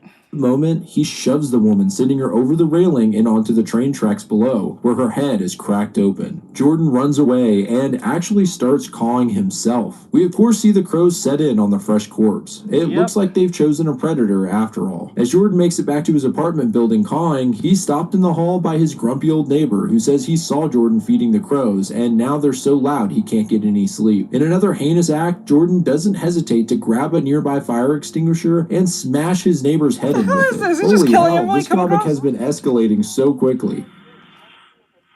Later, we see some cops on the scene The of the meme. girl outside the library. go. Apparently, a train came not long after her fall and made a real mess of her body. One of the cops whispers to the other, saying that Detective Royster believes the crows did it, or at least that the same crows from the last murder were here as well. They both look at Royster as if she's losing it, and one calls her a trauma queen, suggesting she was put back on the force too quickly. Jordan exits his apartment, yelling at the cawing crows outside to simmer down. He walks into the neighbor's apartment who he just killed, and after some horrific gory noises, he comes walking back out, covered in blood and holding the man's eyeballs. With a smile, Jordan tells the crows he's picked their favorite and hands them the freshly plucked eyes. As they eat them, Jordan just forces a smile and chuckles like a maniac while tears run down his face. That night, he stands on the edge of a bridge saying he just can't do it anymore. But before he can jump off and end it all, the crows all fly into him, pushing him away from the ledge to stop him. They all scream at him as if to berate him for trying to do this, but Jordan has a backup plan. He pulls some scissors out of his pocket and attempts to cut his radial artery. Once again, the crows stop him before he can, and one crow even snatches the scissors out of his hands. Jordan just sits there, eyes wide, and finally, he lets out another caw, seemingly accepting his fate. In another conversation with the chief, Royster says she believes the murder cases are connected, mentioning the same group of crows has appeared at both crime scenes, as well as a poisoned puppy on Norwell Street. The chief says this is just nature at work and to drop the whole thing, worried he'll have to put her back on leave if she doesn't start making sense. She leaves the department and another officer mocks her by cawing as she walks by. It seems some days have passed and Verge shows up at Jordan's place to check on him and get some of her stuff. It looks like the relationship's over on account of Jordan ignoring her for days on end. Of course, up to this point, Verge thinks that his name is John, but he tells her not to call him that anymore. He's sporting a black hoodie and looking rather emo. He says he doesn't want to be called Jordan either. His true name doesn't translate to human. He then spreads his arms and starts cawing, having added some black makeshift feathers to look like wings. This dude is out of his damn mind and kinda scary. Verge tries to calm down and goes to grab him a drink, only to find some strange meat in the fridge. She discovers quickly that these are bodily remains when she picks up a human finger. Behind her, Jordan appears and starts trying to choke her out. A struggle ensues and Verge breaks free, smashing Jordan across the face with a frying pan. She pulls out her phone and begins to call 911, threatening to hit him again with the pan if he comes closer. However, the crows come in through the open window and all start pecking at her. One crow then hands Jordan the scissors from earlier, and with a wicked grin, he runs towards Verge with them and brutally stabs her dozens of times. I gotta say, I had no idea where this story was gonna go, but I would have never guessed the dude would become a crow-inspired serial killer. The next day, Detective Royster shows up outside of Jordan's apartment. The dead puppy and missing person reports all seem to point here. She looks at the grass outside and finds some small bones and jewelry littered about. I guess this is what's left after the crows have been fed. Up in the apartment, Jordan's mother has come to try and help him. It seems she talked to Verge before and was tipped off that something was going on. She begs him to come with her, but soon she's surrounded by crows, and they drown out her pleas with their terrible shrieks. We finally get a look at Jordan, who up till now has been obscured by shadow. He's wielding knives in both hands and is wearing a mask with the scissors pushed through to represent a beak, I suppose. It's a disturbing transformation, and worse, he yells out that it's time to feed the kids. His mother runs out of there screaming for help and barges into the neighbor's place across the hall, only to find his decaying corpse picked to pieces. It's absolutely gruesome. She also finds Verge's body, missing her eyes and covered in flies. Jordan's ominous human cause can be heard approaching, and with no other option, his mother climbs out the window, dropping from the second floor and to the hard ground below. Coincidentally, right near where Detective Royster is investigating. At the same time, Jordan comes running outside, cawing like a madman and charging at them with the knives. With split-second reaction time, Royster pulls out her handgun and fires, putting a bullet through Jordan's left eye and sending his brains out the back of his head. There's a brief stillness as Jordan stands shocked with a hole in his head. Then his mother lets out a loud cry and he topples backwards onto the ground. Immediately, the crows surround him and begin to feast on his body. He's delivered them one last meal himself. We see a series of news articles about the Crowman murder spree finally ending and Royster being commended for her heroic actions. One article is a bit critical, however, using the Crow case as a chance to remind everyone about the first time she killed someone on duty, and makes the case that it was unjustified. Royster looks a little unsettled as she reads this, and soon we hear the cawing of crows growing louder from outside her window. Finally, she responds, saying, "Yes, I can hear you." This is the end of the story, but not the last time we'll be seeing Detective Royster. If you enjoy cool art and passionate storytelling, you might be interested in What today's is sponsor, this? St. Rob, an indie animation project launching soon on Kickstarter. St. Rob is a hand-drawn animated sci-fi series. Every frame is being handcrafted by a small team of independent artists who believe in the personal connection of human-made art. The story is set on a future Mars colony and follows a scientist who invents a way to see possible futures, though ironically has trouble being in the present. At the same time, his daughter is attempting to build her own identity while the world turns her dad into something between a celebrity and a saint. I just love the tone and aesthetic of this project. The art is beautiful and the character-driven story explores themes that have always resonated with me, like questions of fate and free will, as well as touching on the tension between faith and science. I'm happy they're a sponsor because if you enjoy my content, I think a lot of you would genuinely connect with this project. I'll leave a link for St. Rob in the description if you'd like to explore it further and be notified on the launch. So give it a look and support indie animation. Now let's get back to the video. Okay, let's move into the next story, titled Second Tongue. There's a pretty interesting opening page. A young woman named Dawn is traveling somewhere in an Uber, and across the page is the shadow of a demonic entity eating a baby. Pretty creepy and literal foreshadowing. We learn through a series of texts between Dawn and Kat, one of her psychology professors, that she had a dream about a monster gobbling up a baby, and it put her on edge. It seems she's a student in psychology at Harvard and has traveled to Elwich to look into a rare case of foreign accent syndrome, a condition where someone unconsciously starts speaking in a foreign accent. This case is even stranger because instead of occurring after severe head trauma, which is the most common, in this instance, it happened after someone OD'd. After getting some much needed reassurance from Kat, Dawn feels a little less stressed and enters the hospital. Unfortunately, the subject she went to interview has been discharged shortly before she arrived, and the doctor caring for him claims he has no longer exhibited any signs of slurred or altered speech. What Dawn didn't realize is, without knowing it, she passed him in the hall on the way in. It was an odd encounter as she walked by a weird-looking guy with a bandage on his head and a cigarette in his mouth. He dropped his bag and was speaking with a European accent, saying weird things like, "I bind his tongue, his soul, in speech. Terrible wolf, I invoke thee." It's pretty creepy, but it sounded like nonsense until Dawn heard him say, "In your dreams, is the baby supposed to be you?" This, of course, sent a shiver down Dawn's spine because of her odd dream about the baby, and now knowing that this was Brandon Deinhardt, the subject she was looking for, it's even creepier. It also implies that Brandon still has the accent change, but was only hiding it from the doctor. Dawn tells Kat what happened, and she tells her to find the guy and talk to him, keeping her eyes on the prize. This is a good time to point out something really cool in this comic. Because it's inspired by 1950s Harvey comics, it also features a bunch of fake advertisement pages. Here we see one titled, "Keep Your Eyes on the Prize," and a realistic-looking Dawn holds a pair of binoculars, encouraging the reader to fill out a form and get their own manhunt manual. These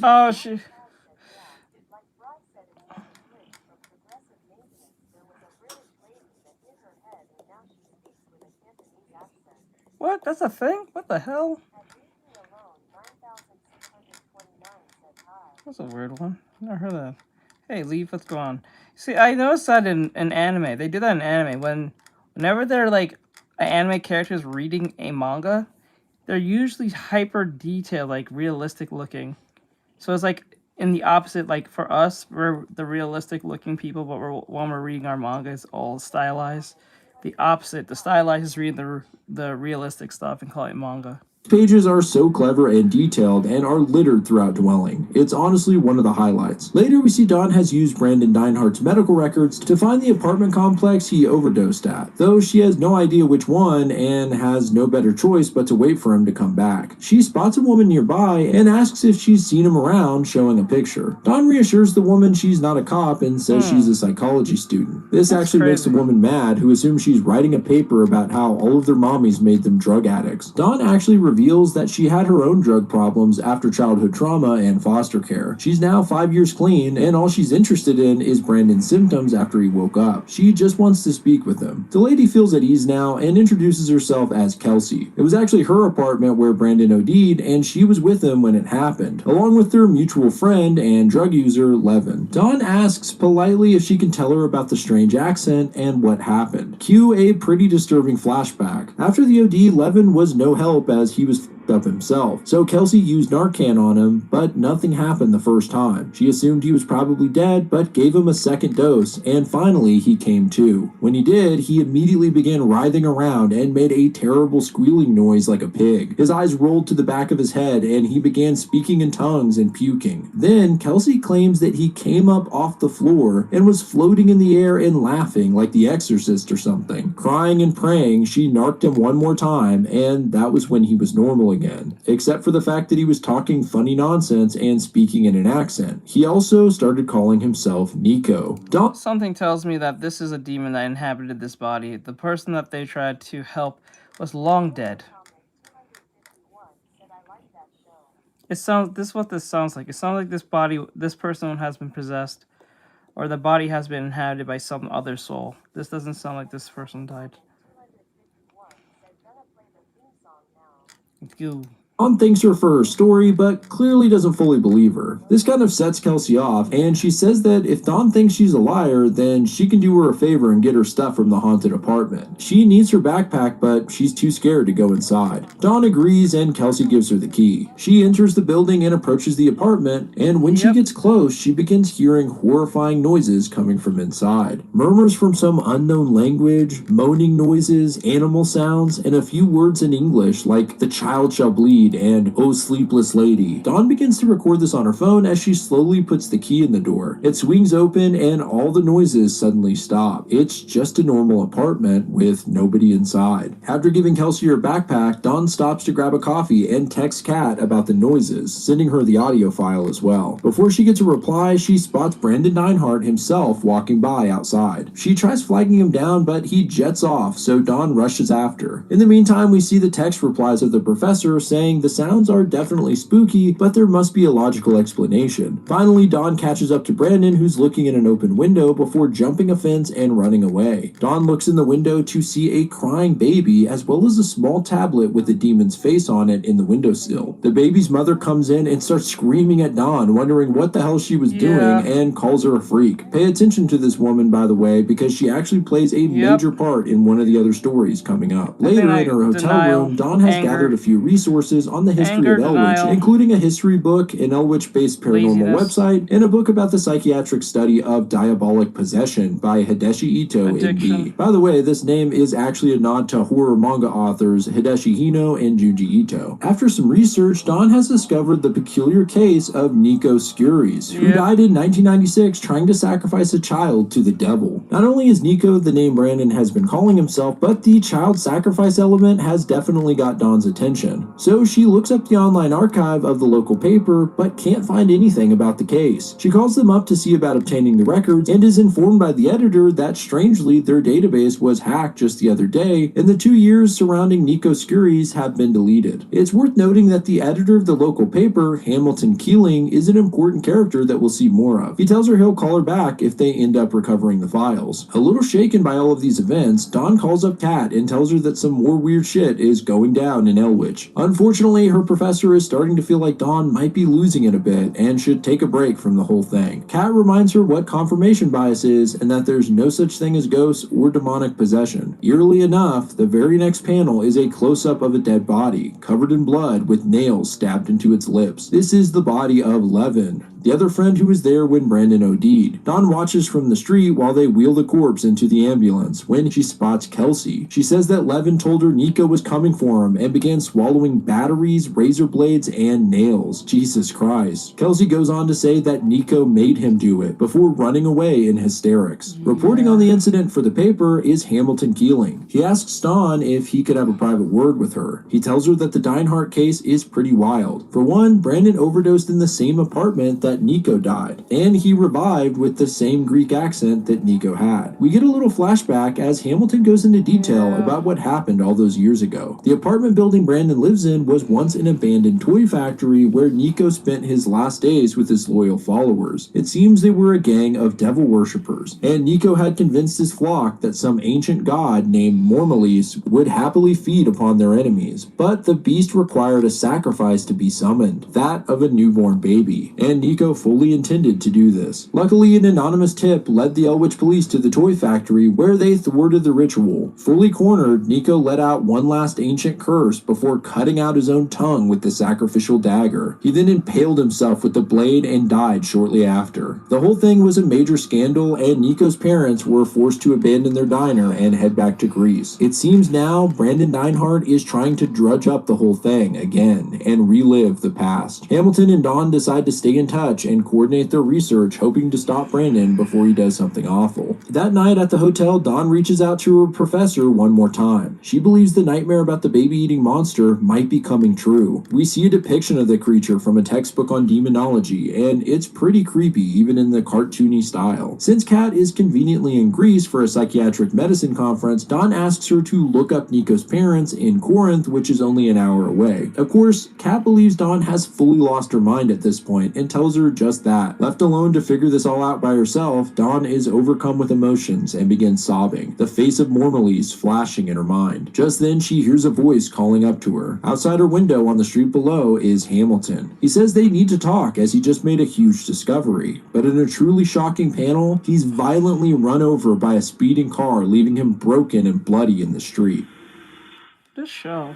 After this incident, shock has fully taken over, and Dawn goes through the motions of talking to the police, followed by a long sleepless night. The next morning, out of habit, she grabs a coffee when she sees Brandon running by with a knife. She follows him and finds him at the same windowsill from before, only this time he's actually snatched up the baby. Dawn rushes over, throws her hot coffee on Brandon's face, and grabs the baby from him. Unfortunately, no good deed goes unpunished, and once again, the mother of the child starts screaming at Dawn, assuming she's the baby snatcher. Yep. The lady calls the cops, and in a panic, Dawn decides to run. I gotta say, after the first incident especially, maybe you should lock your nursery windows, lady. Well, Dawn doesn't make it too far and is stopped by an officer and arrested. At the station, Dawn does her best to explain herself to a familiar detective. Yep, it's Royster, and she's not buying it, considering Dawn has no evidence and sounds pretty crazy. Detective Royster tells her she's made bail, but must leave and not return to Massachusetts until her court date. The next page is another great fake ad that says, "You're not the only one with psychotic delusions. Free yourself from seeing moon monsters." It then has a slip you can mail in to sign up for psychiatric evaluation. In Greece, Kat decided to help out Dawn after all and is on her way to Nico's parents' house with a colleague. She believes that if she can just confirm from the family that their son was truly delusional, she can assure Dawn that there's nothing supernatural going on here. It's pretty clear Kat really does think Dawn is nuts at this point, and to be fair, maybe she is. Kat walks up to the Skouras house and is greeted by Nico's mother, who seems nice enough and welcomes her inside. Kat's colleague waits in the car when he's suddenly stabbed through the neck with a metallic object. At the same time, Dawn decides to call Kat and see how everything's going. However, instead of Kat, Nico's mother picks up as she repeatedly stabs Kat in the face. In the background, we can see Nico's father dragging in the guy he stabbed from the car. It's worth noting that Nico's mother is wearing a necklace with the X symbol that not only is reoccurring in this comic, but also the same symbol that is marked on all of Nico's followers. In the background, you can also see a Marmalise tablet on the mantle. It looks like we know where Nico got his ideas from. Dawn is still on the line and confused as all she hears are gory noises. Then suddenly she hears a rush of sounds like animal noises and moaning, as well as Miss Skouras saying the words, "Hideous one, I invoke thee." Even weirder, she then hears Kelsey's voice crying out for help, saying that it's at the apartment. Dawn is confused as ever, but decides she needs to help Kelsey and rushes out toward her apartment building. On her way, she runs into Brandon Neinhardt, his face aglow from a cigarette, and he starts chasing her with a knife. As she runs, Dawn manages to call the cops and get the street name out, but she trips on a wire trap and falls down. She looks up in terror to see not Brandon, but the ghostly figure of Nico walking toward her. This sends her into a full-blown panic, and she runs into Kelsey's apartment building screaming for help. Then, in a particularly gruesome and surprising moment, Dawn trips on the stairs as she yells and bites her own tongue off. My God. Everything goes dark, and she wakes up to Kelsey, who is marked with an X and has been part of Nico's cult the whole time. Behind her, the faces of corpses appear. Levin, Hamilton, and Kat. She ominously asks Dawn if she's a believer, and the face of Marmalise flashes across the panel. Kelsey then starts chewing on Dawn's chopped off tongue while cutting an X into her forehead. It zooms out, and we can see that Dawn has been stripped nude and strung up on an X-shaped crucifix. What Kelsey the says that hell? Marmalise still demands a sacrifice, and that Dawn is the child that was promised. In a flash of darkness and flame, the great beast rears its head, and we hear the final thoughts of Dawn. She says she wishes Kat was here to see this, then she would know it was all real, that she wasn't crazy. She hates when people don't believe her. It's the fucking worst. On the final page, we see Dawn spread out on the giant X, and now with a better look, it's apparent that she was nailed to it. All the while, Kelsey holds the knife up and moves ever closer to her. And that is the end of Second Tongue. I think this is a great example of a slow burn with a strong finish. It has you wondering if Dawn really is just getting caught up in a conspiracy up until the very end, and then, wow, what a disturbing finale. Next up, Quiet, Suki. This story starts off kind of confusing, but believe me, stick with it, and it's well worth it for the big reveal. It kicks off at Twin River Village, a beautiful retirement home in Elwich. A woman is pissed off and yelling at the staff. You may recognize her as the mother who called the cops on Dawn in the last story.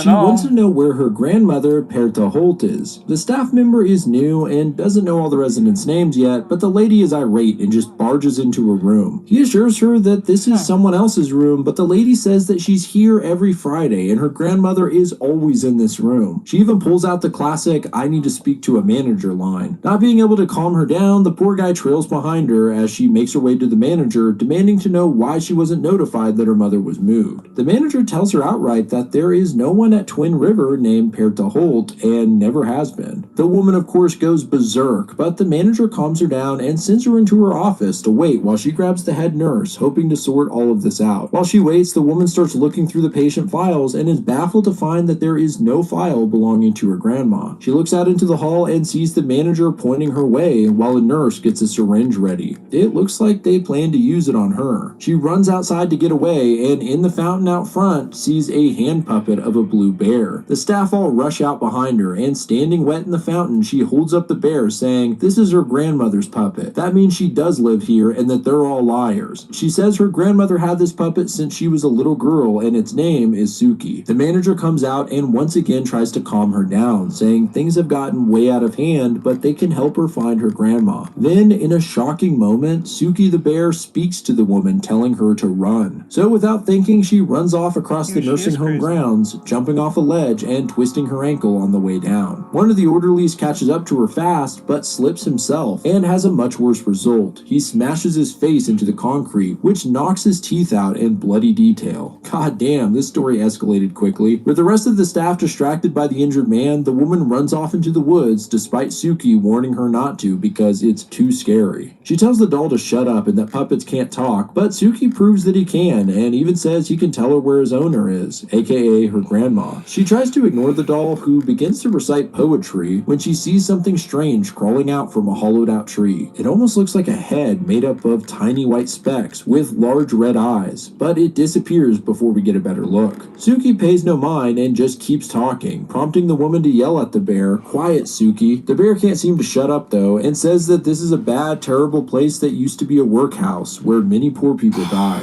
He says this place was never meant to be settled. It's a passing place, a threshold. Furthermore, he tells the lady to go behind a nearby stump, and when she does, she finds a yellow bag. Apparently, it's her grandmother's, and the lady takes a look through her stuff. She asks why Suki is talking to her at all, and he says it's because she has her grandmother's bones. Sounds ominous, but we learn that she actually got a bone marrow transfer from her grandma. Suki just starts giggling creepily, and on the next page, we get another fake ad. There's all kinds of interesting little things on here. I have mad respect for Jay Stevens for putting so much effort into these. I also like that there are usually references to the story taking place or the other stories, which makes Dwellings a great one to reread. Anyway, amongst her grandma's things, there is some medical tape, and the woman uses it to craft a makeshift splint for her injured leg. She continues to walk on through the woods when she hears some commotion and a voice up ahead saying, "I bet your mom lives somewhere around here." It sounds familiar, and we can see why when the lady looks across a nearby stream to see a blue-haired man throwing a stone in the river and washing his hands. Yep, it's Jordan from the first tale. She looks closer and has a frightening vision. Cast from Jordan's shadow is a large crow with a sword dripping with blood. It has a skull hanging from its waist, and if you don't recognize this, we saw a less detailed version of it way back in part 1 when Jordan had his nightmare. In complete shock from whatever it is she just saw, the woman has tears in her eyes and begins praying in Spanish while holding her grandmother's prayer beads. Suki tells her to look away from there and follow his directions. At this point, she doesn't argue. As they walk, they pass several odd objects, like a cluster of maggots, a torn magazine page,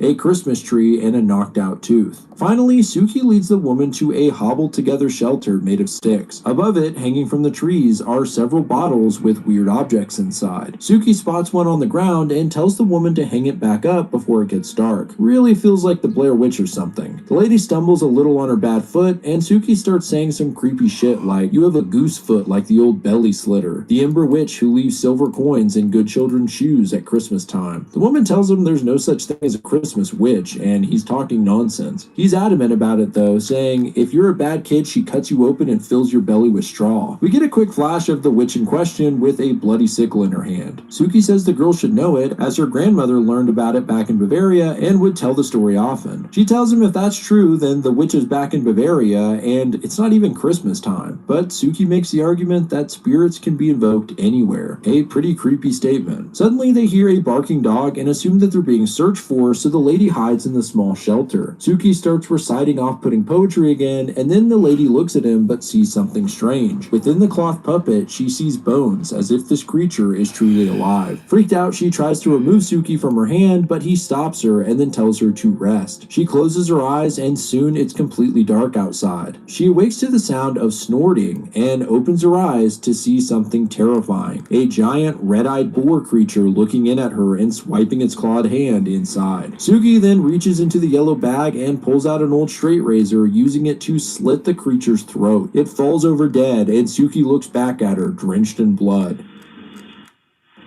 The woman seems to be in shock and exits the shelter, walking into the night. She then asks the rhetorical question, "My grandmother is crazy, isn't she, Suki? And I must be crazy now because of the bone marrow transplant." At these words, Suki snaps, telling her to be quiet, and then jumps at her throat, trying to choke her. It seems he really doesn't like her calling herself crazy. The woman fights the puppet off, saying he's not real, and shoving him into a spiky tree branch, which stabs through his head, inadvertently pinning her own hand to the tree. She cuts the branch off with the razor, but is overwhelmed with dizziness and passes out. Waking up in the daylight, we see the extent of last night's activities as the woman is completely covered in mud and blood. She wraps her hand and Suki's head with the medical tape, and he starts telling a disturbing story about a fire baby. How the nuns took her grandmother's baby into the crematorium to be burned alive. He says that her grandma was only a child herself, and it was one of the priests who got her pregnant. She asks why he's telling her these awful things, and then he passes out, and shortly after, so does she. Sometime later, her body is found by the orderlies and brought back to the nursing home. They remove the doll from her and begin patching her up when someone walks in. In a weird twist, the woman who walks in looks identical to the one we've been following. The manager explains what's happened, and it turns out that this is the actual granddaughter, a woman named Charlie. Her grandmother is the one who escaped the nursing home. Apparently, she missed her meds the day before and went nutty, believing herself to be Charlie. In retrospect, her hostility and the reactions from the staff actually make a lot more sense. Charlie softly identifies herself and reminds her grandmother that she is Delphine Hauser and that Perta is her grandmother who lived in Bavaria. She holds up Suki and tells her grandma this was her puppet from when she was little. Charlie smiles and says, "Don't you remember? We're bone marrow buddies." This sends her grandma into a fit for some reason, and she shoots up from the bed, grabbing Suki and throwing the puppet out the window, where it lands once again in the fountain. Suki sinks in the water and says, "I tried to tell you, my lady, but you never listened to me." They put the old woman on a stretcher and into an ambulance, hoping to get her more help at a hospital, and the manager tries to comfort the sobbing Charlie. But what did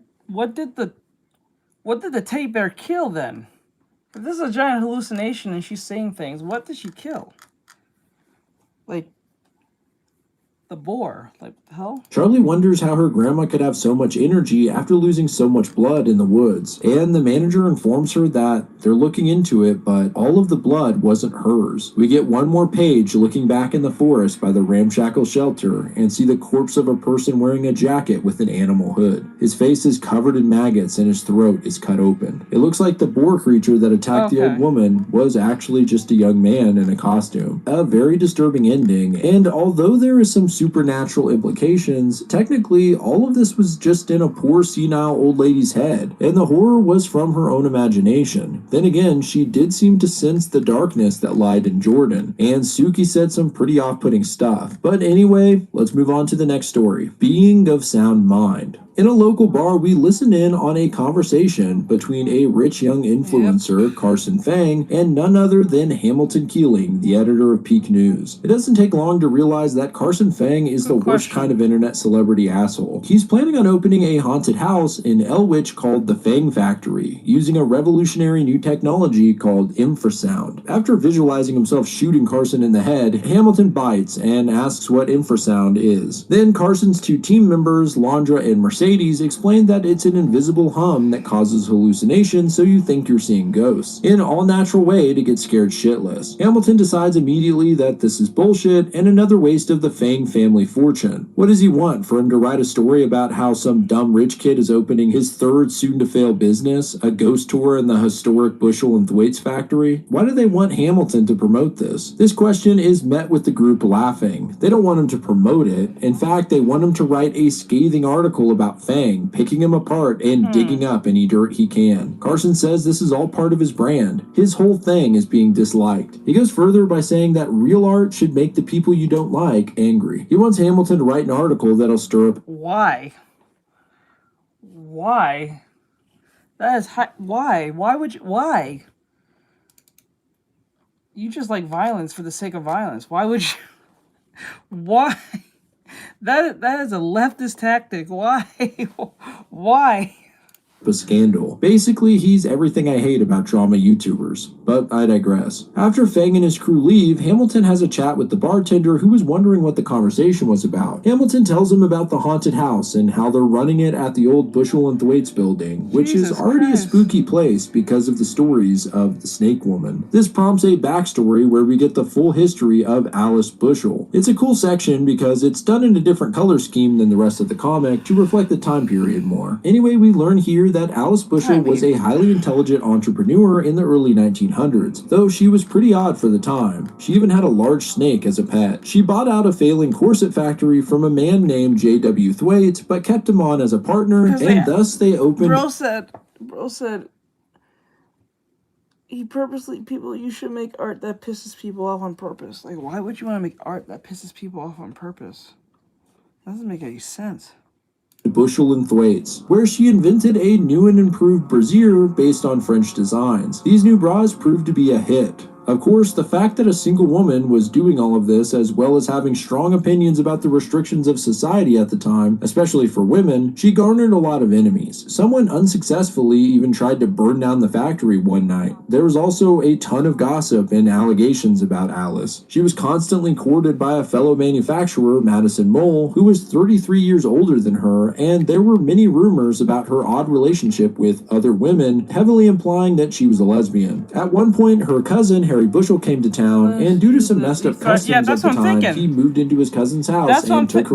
That's exactly what I said. Like, what? Like, you pick violence on purpose. Why? Like, where's the benefit in that? As a bride, something she didn't seem too pleased about. But the town was happy that the tigress had finally been tamed. Of course, Mole wasn't happy about it, but when Harry learned about the old man's advances on his wife, he shot him dead in the street. After the stunt, Harry was sent to a sanitarium for 10 years, and you'll notice the sinister image of Harry where he seems to have a red X on his forehead. Shortly after this, Alice Bushel disappeared one night, never to be seen again. Last time she was seen was entering the factory, where she never left. But after an investigation, all that was found was blood and Alice's dead boa constrictor whose head had been cut off. In modern times, this has developed into something of a ghost story. They say she haunts the old building and can be seen appearing headless, pleading for help along with her ghost snake. Hamilton laughs at these ridiculous stories, but funny enough, it hypes the bartender who now wants to go to the Fang factory, causing Hamilton to roll his eyes. Speaking of which, it cuts ahead to the funhouse in motion. Guests find Alice Bushel standing inside the factory by her famous bras when suddenly her head pops off and flies toward them, and the nearby sinks fill with blood. In the blackout maze, they must feel their way through the dark while ghosts float around them and trap them in. In the middle of the house is what's labeled the chicken doors, an exit for people who are too scared to go any further. It seems altogether like a pretty spooky attraction, and by the end, it kind of suggests that the infrasound may be working, as some of these scares are pretty elaborate and unbelievable. On a side note, there's a couple of pages detailing the building, so you can see each section of the Fang factory in a blueprint, which is a cool little touch. Outside the factory, Hamilton runs into a psychic named Lucy, and as a skeptic himself, he clearly has beef with the woman. She surprises Hamilton when she says that Alice Bushel doesn't actually haunt this place, and she's not just going to cash in on the hype, reasserting herself as the real deal. They go back and forth about whether ghosts are real, and Lucy says that they're more real than impartial journalism. Instead of pissing him off, Hamilton actually respects the jab and fist bumps the lady. However, at the touch of their hands, Lucy suddenly looks spooked and says she's getting a clear message. She tells him to beware of the dawn. He shrugs this off and tells her to give it a rest. It does sound like a cliche, vague psychic line, except for the fact that we know Hamilton is eventually killed while helping out the woman from the second story, Dawn. Okay, so maybe she is a legit psychic. Either way, it was a cool way to reference his death. Suddenly, Hamilton notices the doors to the factory have all been locked. He asks Carson's crew member Londra, and she has no idea why. She uses a key to head inside, and Hamilton comes with. Soon, the lights all shut off, and Londra says they need to get to the control room. Hamilton starts to wonder if this is just an elaborate setup to try and spook him, but Londra denies it. She says that Carson has been acting funny lately, using infrasound every night to see ghosts, and it seems to be having a strange effect on him. As they walk in the dark, Hamilton thinks he sees something, a dark figure floating in the air with a gaping mouth. Londra says that Carson described his ghost the same way and claimed it to be his dead brother. Shortly after, they make it to the control room where Hamilton finds blood on the wall. In the glow of their phone lights is the body of Mercedes, her head hacked off and missing, and large speakers shoved into her throat playing a children's song. Definitely one of the most f***ed up images in this comic so far. Outside on the roof, Carson is walking, covered in blood with tears streaming down his face and repeating the question, "Is this reality?" He screams at the top of his lungs, looking down at the people below, and holds up Mercedes' head before throwing it to the street below. What the hell? Inside, Hamilton and Londra are running for their lives when they bump into the lady who is selling merch. Londra warns her that she needs to get out, but can't help herself and asks how the sales are, before Hamilton reminds her that they just saw a mutilated corpse. Suddenly, a cleaver sinks into the top of the lady's head. It's Carson, and he says solemnly that he doesn't believe this is him. He thinks it's his brother doing all of this. Hamilton tries to talk some sense into him. While writing his article on Fang, he found some information on his brother. Apparently, he didn't die, but instead was just hiding out in Thailand. Hamilton came here tonight to tell him. I'm doing art as you guys hit listen and watch me do art alongside watching me watch creepypasta stuff.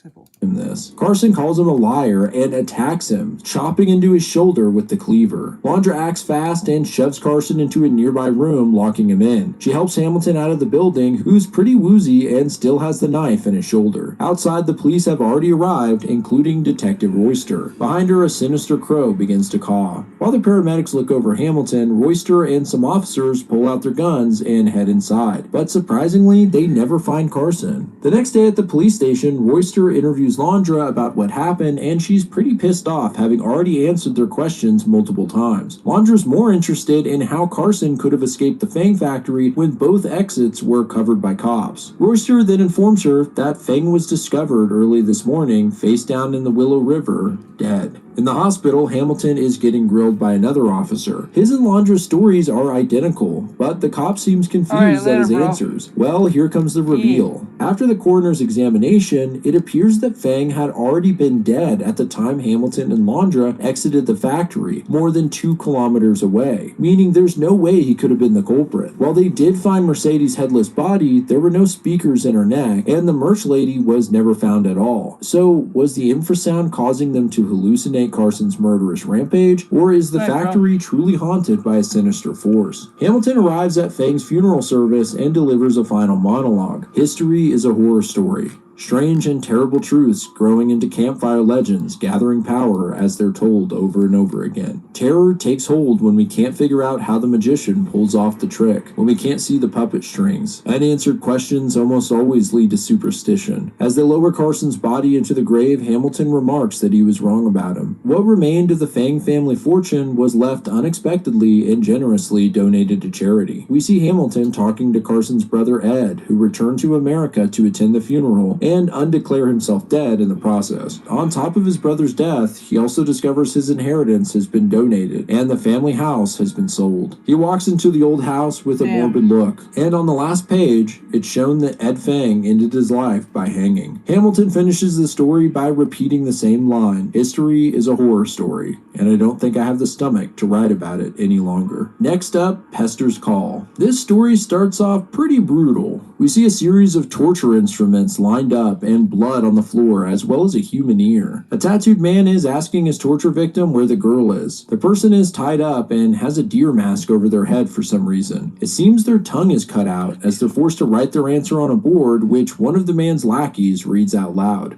You'll never find her. The tattooed man doesn't seem to mind not getting an answer as he's enjoying the torture. We get confirmation the victim's tongue has been cut out when we see it laying on the floor in gruesome detail. The man then asks what he should pull out of their mouth next and decides he'll pull more teeth. Looking through the victim's pockets, the henchman finds an old picture of Pester the Clown. The tattooed man doesn't pay much mind as he's happily yanking teeth out of this poor person's mouth, but his timid henchman says it must be stolen from the Elwich Museum. There's an exhibit all about the old circus and its star, Pester the Clown. The guy then seems a little shaken when he finds something else with the photo: Pester's whistle. Apparently another clown got jealous of Pester's popularity and threw him off the circus train just north of Elwich back in the day. But Pester wouldn't let go of him, and so the clown bit his finger off to loosen his grip, sending him off a bridge and to his death below. This whistle is supposedly carved out of Pester's finger bone. The barbaric tattooed man just says, "Hey look, I'll make my own whistle," and brutally hacks off the torture victim's finger. Elsewhere at a traveling carnival, we're introduced to a new character, a woman with one blue eye and highlights in her hair. A man comes running up to her saying he heard their boss on the phone ratting her out about something. She immediately breaks into a run as the guy asks if her real name is Chilla. She barges into her boss's trailer and he lays into her saying she lied to him and she's on the run from the cops. Instead of pleading with him, she freaking cuts his throat. It happens so suddenly it's actually shocking. The woman, I guess her name is Chilla, then grabs the money from the guy's safe and starts running. But a cop shows up just in time to spot her and a chase ensues. In order to lose him, she tries to make her way into a horror ride called the Scarecrow, but the officer isn't messing around and pulls out a gun, saying if she moves, he's gonna shoot her, adding that she's not dealing with Detective Royster this time. He's not afraid to kill her. He cuffs her and loads her into the back of his squad car. Actually, it looks like a normal car, and the cop informs her that he's not actually on duty right now and that she's all his, whatever that means. He's clearly a bit of a psycho, mentioning he was suspended without pay after killing a drug addict, and by his talk, it definitely didn't seem warranted. Chilla just glares at him without saying a word, and he makes a call to someone telling them to inform Big Gabe he's picked up Chilla Rose. The cop warns her to stop giving him evil eyes, and when she doesn't, he punches her in the face hard enough to knock out a tooth and cause her to lose consciousness. When she wakes up, she finds that they're just outside of Elwich, where she's run away from. She starts kicking the back of the cop's seat violently, and in the midst of the struggle, the car crashes into a telephone pole. It sends the cop out of the windshield and into the pavement, and Chilla, still in handcuffs, manages to get out of her seatbelt and the car. She walks over to the cop, whose skin is partially torn off, as he tries to crawl away with only one functioning arm. Well, this chick knows what she's doing. She quickly grabs his gun and without hesitation shoots him in the head before grabbing his keys and undoing her cuffs. She hops a fence into a cornfield and then to another road where she tries hitching a ride. By sheer bad luck, the first car she sees is the tattooed man, who points a gun at her and tells her to get in the car. He clearly wants her alive though, so she runs away into the woods, hoping he won't shoot. The man and his crew all exit the car and chase after her, eventually cornering her at an old train bridge. It looks very familiar, almost like the one the clown got thrown from all those years ago. She turns and points her own gun, and now it's a standoff. The tattooed man then sends the timid henchman from earlier named Istvan to talk to her, and he goes on a spiel about how individualism is an illusion and there's no real freedom for them. Tears well up in his eyes as he says her name softly. I don't know what the hell that was all about or how they know each other, but Chilla fires a warning shot at him. The tattooed man finds this amusing and hands Istvan his gun, saying he gets to kill her now. Well, Chilla would rather die than go with them. She turns to run and Istvan reluctantly shoots her right through the chest. Her body falls off the bridge and into the water below as Istvan curses, saying he only meant to shoot her in the leg.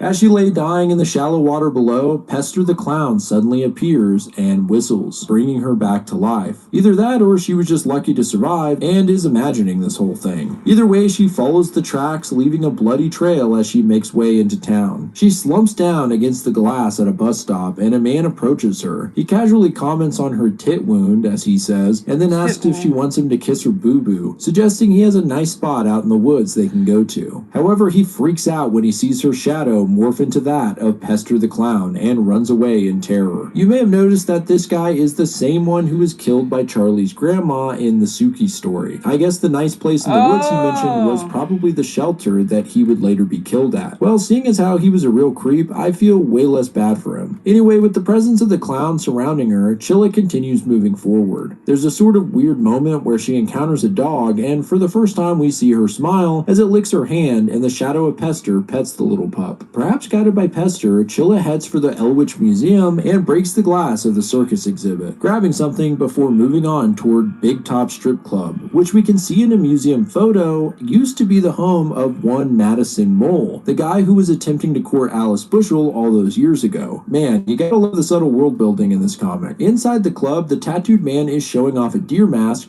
for some reason, and is shocked to see Chilla walk right into his lap. Considering she was shot through the heart, he's baffled that she's still alive, but the dude wastes no time sticking the mask on her head to humiliate her and leads her down into the basement where he begins to torture her. Yep, the torture victim from the beginning is actually Chilla, and this was simply the events leading up to that. The only question is, if it's Chilla being tortured, then what girl are they trying to find? Well, that's almost immediately answered when we pick up where we left off before. The tattooed man asks where she took her baby, and even more surprising, we learned that it's her and Istvan's baby. I guess Chilla was one of the strippers at the club who Istvan knocked up at some point, and she ran off with it, hoping to escape the gang. Istvan is still holding Pester's whistle, which must be what Chilla stopped at the museum for. He says that when Rolio the Clown first blew this whistle, the whole circus burned down. He then blows the whistle, but no sound can be heard. The tattooed man starts making fun of him. At the same time, Chilla seems to finally lose consciousness and die. The man lights up a cigarette and calls Istvan pathetic, just like Chilla. Enraged, he blows the whistle more, and throughout Elwich we see all manner of animals turning their heads as if they can hear it blow. Nearby, a semi-truck swerves when it sees the animals all running across the road, causing it to roll over and catch fire, as well as slamming into the strip club, setting the place ablaze. It kind of ends on a morbid but funny page as the torturer is burned alive along with Istvan, while Chilla and Pester, I guess as ghosts, laugh at him. It's probably the silliest ending of any of these stories. I don't think it's said outright, by the way, but it's implied that this club is run by the Piccolo crime family, something that was referenced way back in the first story. But now it's time for our final story, Undergrowth. An old man is in a therapy session insisting that the entire town of Elwich is haunted. He mentions how his daughter-in-law's grandmother is the sweet old woman who killed a kid in the woods near Twin Rivers Rest Home. I guess his daughter must be Charlie from the Suki story. Well, this man named Jim Sycamore claims it wasn't really the old woman, but what he calls the Plat Eyes that haunt this place. I looked into it, and Plat Eye is a southern folklore term describing a shape-shifting ghost, usually of a person who may have been improperly buried or wronged in some way. I also noticed that one of the common depictions of a Plat Eye is when it takes the shape of a boar. Pretty interesting, considering that Grandma Delphine thought that the kid she killed was a boar creature. Anyway, slight tangent aside, the therapist tries to get Jim back on track with why they're here. She says the last time they spoke, he was meant to write down some things he remembers from his childhood. He says he didn't do it because he doesn't remember anything from his childhood, and none of it matters anyway. It's here we first see that the man is missing one of his arms. He then goes back to his superstitious talk, claiming that every 13 years, vengeful spirits of the past will return to harvest ripe kids. He says it all started back in 1919 with the Elwich 5. He read about it on ESPR, which by the way is the same website Dawn used to do her research back in Second Tongue. We then learn that Jim has a series of phobias, and using exposure therapy, they're hoping to help him overcome them. His biggest being botanophobia, the irrational fear of plants. The therapist slowly brings a lavender plant towards him. She chose this because he has a positive memory of lavender from when his grandmother used it when he was little. The therapist asks him if he remembers when he first started avoiding the outdoors. For a moment, we see an image of Jim as a child, then called Jimmy, with blood on his face and tears in his eyes, but it quickly transitions to a more colorful panel of him as a kid playing in some woods where he mentions getting hogweed burns that he still has the scars from. He says he thinks he used to like playing outside before that. His grade school teacher, Mrs. Sedgwick, warned the class not to go into the woods behind the school, but they took it as a dare. Schools were much more strict back then, but Jimmy and his friends were a bunch of hooligans, especially his friend Jackie, who had no fear. One day in class, Jackie starts making fake fart noises, and when Mrs. Sedgwick tells him to stop, he accuses her of farting. The old bat doesn't take this lightly and smacks the kid in the head with her pointer stick, snapping it and causing him to bleed. Jackie doesn't give two shits though, and just hides up on a cabinet taunting the old woman. Jimmy watches in awe as he sniffs some markers. Well, Jackie was clearly a menace and encouraged the other boys in his acting out. Everything from drawing naked pictures of women to stealing things from the local store. Jackie also had a violent streak, not hesitating to attack any kid who gave him shit, even if they were much older, and he often took it too far. At one point, we see him smashing a teen kid's face in and happily stomping his unconscious body. Oh my God. At one point, the gang is hanging out in the ruins of a demolished house. Bro's on that Rudo shit.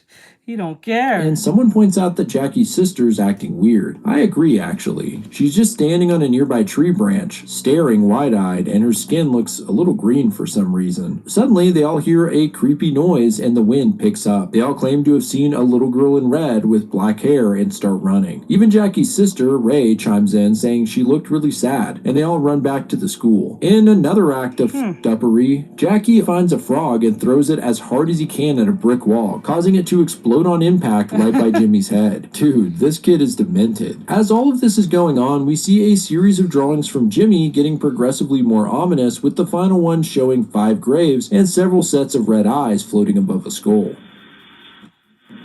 Luckily, our mood is lifted when we get another fake ad page. This time, it's selling Elwich costumes, including the Crow Man, Mormo, Pester the Clown, and Bloody Suki. It's a pretty cool way to reference all the stories, but it's juxtaposed with a newspaper article with the headline, "Kid Killer Captured. Murderer Delanor Found with the Corpse of a Child." You know, typically when there's a newspaper page in a comic, you can only read the headline and the rest is gibberish. But this one is fully written out, and in the details we find that it mentions the death of 7-year-old Ray McIntosh. Yep, Jackie's kid sister. There's also a quote from the supposed killer, Frederick Wayne Delanor, saying he just found the girl like that. Yeah. Snapped out of a daze, adult Jim is waiting outside when Charlie, his daughter-in-law, has come to bring him to his next session with the therapist. He worries about his grandson, Oliver, the same baby, by the way, who Brandon Deinhardt tried to kidnap in the second story. He warns Charlie that he believes the children of Elwich are in danger. He says he could watch Oliver as he knows all the protections and what the Plot Eyes want. This must be pretty typical, as Charlie barely takes in what he says and drops him off without any concern. As Jim sits down to start the session, he seems to be grabbing at his arm like it's bothering him. From his perspective, the panels are red, and he sees the apparition of a dead girl with hollowed out eyes covered in vines. The therapist asks if his arm is okay, and Jim breaks into tears as the dead girl gets inches from his face. He says he's not allowed to talk about it. He says he didn't do this to his hand. She did. But the therapist assures him that but nobody else is here. She asks him about what happened the day he went to the emergency room and insisted that his arm be amputated. As she asks this, the definition of apotemnophilia, the overwhelming desire to amputate healthy body parts, flashes across the panel. It's really disturbing, actually. Apparently, he planted switchgrass seeds into his arm, and we get a really gnarly image of them growing out of his flesh. The therapist notes that it would have taken a long time to germinate this in his own skin, and frankly, it doesn't even seem possible. She asks him to help her understand why he would do this to himself, and suggests he talk more about his childhood. He tells her once again that he doesn't remember anything, but that doesn't stop us from getting another flashback to young Jimmy. Him and the gang are out walking in the snow when one kid asks Jackie why his sister looks green and he doesn't. I can't say I expected his response. He says Ray isn't his real sister and that his dad got drunk and had sex with the tree. The tree got pregnant and had a baby, his sister. He then asks them if they ever saw a tree before, and there's an image of a tree that I think I'm gonna have to blur. Anyway, Jackie adds that the reason the ghost is haunting them is because his sister is a ghost witch. Later, Jimmy gets blamed for stealing some colored pencils from school when it was actually Jackie, and this old school principal pulls out the paddle. The other kids are wide-eyed as they hear Jimmy getting spanked from out in the hall, except for Jackie, who doesn't seem to care. On another occasion, the kids are playing out in the woods and yelling at Ray to go away, calling her a ghost witch. They come upon a little hut made of sticks and wonder if someone is sleeping in there. They throw a brick at it, and suddenly a hand reaches out and grabs Ray's ankle, probably an angry homeless person. Jimmy snaps into action and starts whacking the guy's arm with his bat. Even after the man lets go, he continues to smash his arm. Back in the present, the therapist says it was good that Jim was there. The man turned out to be the murderer, Frederick Wayne Delano. Jim then says that Delano didn't murder Ray, despite Delano confessing to the crime later. The panels turn red for a second, and the plant-covered dead girl whispers into Jim's ear, but he refuses to say what she wants him to. Jim tells the therapist that it wasn't Delano, it was Elwich that took her, and it wasn't Peter Gallows who murdered the kids back in 1958 either. I guess this is the 13-year gap he mentioned earlier. It jumps ahead again to the next time Charlie is giving Jim a ride to therapy. He asks her not to take the route she's on. He wants to avoid the road where his school once was, which is now where a condo is being built. He gets all freaked out just seeing it in the distance. As soon as Jim walks into the office, he says he doesn't want to come here anymore because it doesn't work. The therapist just says that's fine, they can talk about whatever he wants to, and it soon cuts to another flashback. One evening, Jimmy and the crew are walking through the woods when Jackie gets a nasty cut from a sharp stick. He immediately blames his weird sister, who is once again standing on a tree branch staring, only this time she starts laughing at her brother and puts on a ghoulish witch mask, fully embracing her new title. It successfully scares the shit out of everyone, and Jimmy tries to help Jackie up, but as the witch approaches him, he can't help but react. Overcome with fear, he bashes Ray's head in with his bat, killing her. The kids are all in shock, and one of them pukes. For once, even Jackie is shaken up and crying, saying they need to get out of here and deny this ever happened. Jim says that this was the only way to save her, that Elwich had already taken root in her, or at least that's what he tells himself. Back in the present, things are much worse than we thought. Not only has Jim basically confessed to killing Ray McIntosh, when he comes back to reality, we also find that he has smashed the therapist's head in with a lamp, killing her as well. Behind him, sitting on the windowsill, are crows that begin to caw. Of course, that's because Detective Royster has shown up, leading them to yet another body. She tells Jim to put his hands up. Apparently, the reason she's here is because Jim's landlord requested a safety check after he illegally switched the locks, and under his bed, they found the body of an 8-year-old child, as well as several other human remains in his house. Jim freaks out, accusing Royster of working for Elwich. He comes at her with the lamp, and she fires her gun. Oddly enough, she seems to be smiling as she does it. Yet another kill for the crows of Elwich. It seems that Jim Sycamore was the one killing kids, all based around his own delusions, thinking his actions are somehow fighting the Platt Eyes. Thank God he was never alone with his grandchild, Oliver. It's interesting to see Royster's story come full circle here as well. The fact that she's smiling means she's fully embraced the crows and is getting pretty trigger happy. It makes me wonder if the original person she shot was for the same reason, and maybe that's why she recognized the crows in the crow murder case of part 1. And maybe the reason she recognized the crows was because they were following her first. Either way, this was a great way to wrap up the series for now. This is one of those comics that is just as fun to read a second or third time as it is the first. With all the interconnected stories and characters, there's always more to find. The second time I read this, I noticed all kinds of references to the other stories that I didn't get on the first pass through, especially on those beautiful fake ad pages. It's also been fun to try and place the chronological order of the tales. So honestly, let me show you my best shot at it. The first and third stories, They Know and Quietsuki, we know happened simultaneously because Delphine saw Jordan in the woods shortly after he killed his attacker. But Pester's Call must take place before Quietsuki because Delphine accidentally kills the guy with the bear jacket who's still alive and healthy in Pester's Call when he runs into Chilla. Next, I believe would be Undergrowth, even though it's the final tale. This is because Jim mentions the incident from the Suki story after the fact, and I also believe this is before Second Tongue, because Jim was terrified about something happening to his grandson, and if the child snatching incident had already happened, I think he or Charlie would have mentioned it. Next up, I believe, is Being of Sound Mind. Obviously, this goes before Second Tongue, because Hamilton dies in that story. So my list goes something like this. First up is Pester's Call, then happening simultaneously is They Know and Quietsuki, followed by Undergrowth, Being of Sound Mind, and finally, Second Tongue. If I'm off here or miss something vital, let me know. Anyway, this is such a fun comic. I can't urge you enough to go pick up the complete edition, which has all the stories plus some great bonus content. But let me know what you guys think in the comments, and be sure to support real art by checking out the St. Rob Kickstarter that I mentioned earlier. Shout out to Kill Me Katie, as always, for the intro and outro music, which is likely playing right now. And if you want to see your art at the end of my videos, email me a submission to the address below with a name or social media handle. But I appreciate you guys watching at all. This is Grease speaking. Goodbye, friends. So let's talk about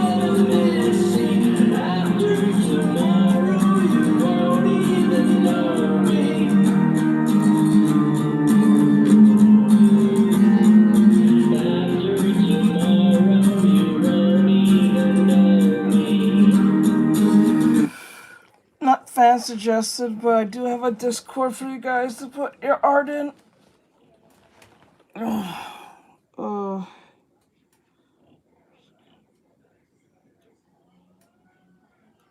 Okay, let me see. Okay, we got one last video, and then I might cut it short tonight because I gotta get things done. Okay, we got. Let's see, what does it say? What is a good VTuber lore? about lore. Lore. Yeah, I'm fine. Just need to Oh, lore. get things Is lore done. important? Yes and no. Don't you love that answer? Don't you just love it when I can't give you a direct answer? Why am I saying yes and no? Because technically anything is considered lore. I know. Isn't that crazy? For example, how many of you know the YouTuber JSchlatt? I talk about him quite a bit on this channel for a very good reason. Maybe you might not know JSchlatt. Maybe you might know Germa.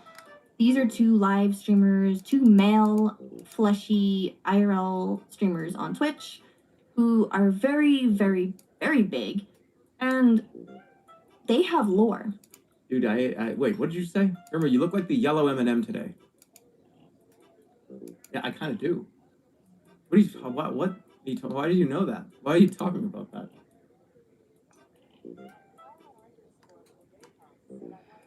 Oh, shit. Ah, let's go. They're not VTubers, but they have extensive, massive amounts of lore about them that their entire community, even them, have cultivated. So is lore important? Yes, it is. It's important in the sense that lore is what helps build history between you and your audience.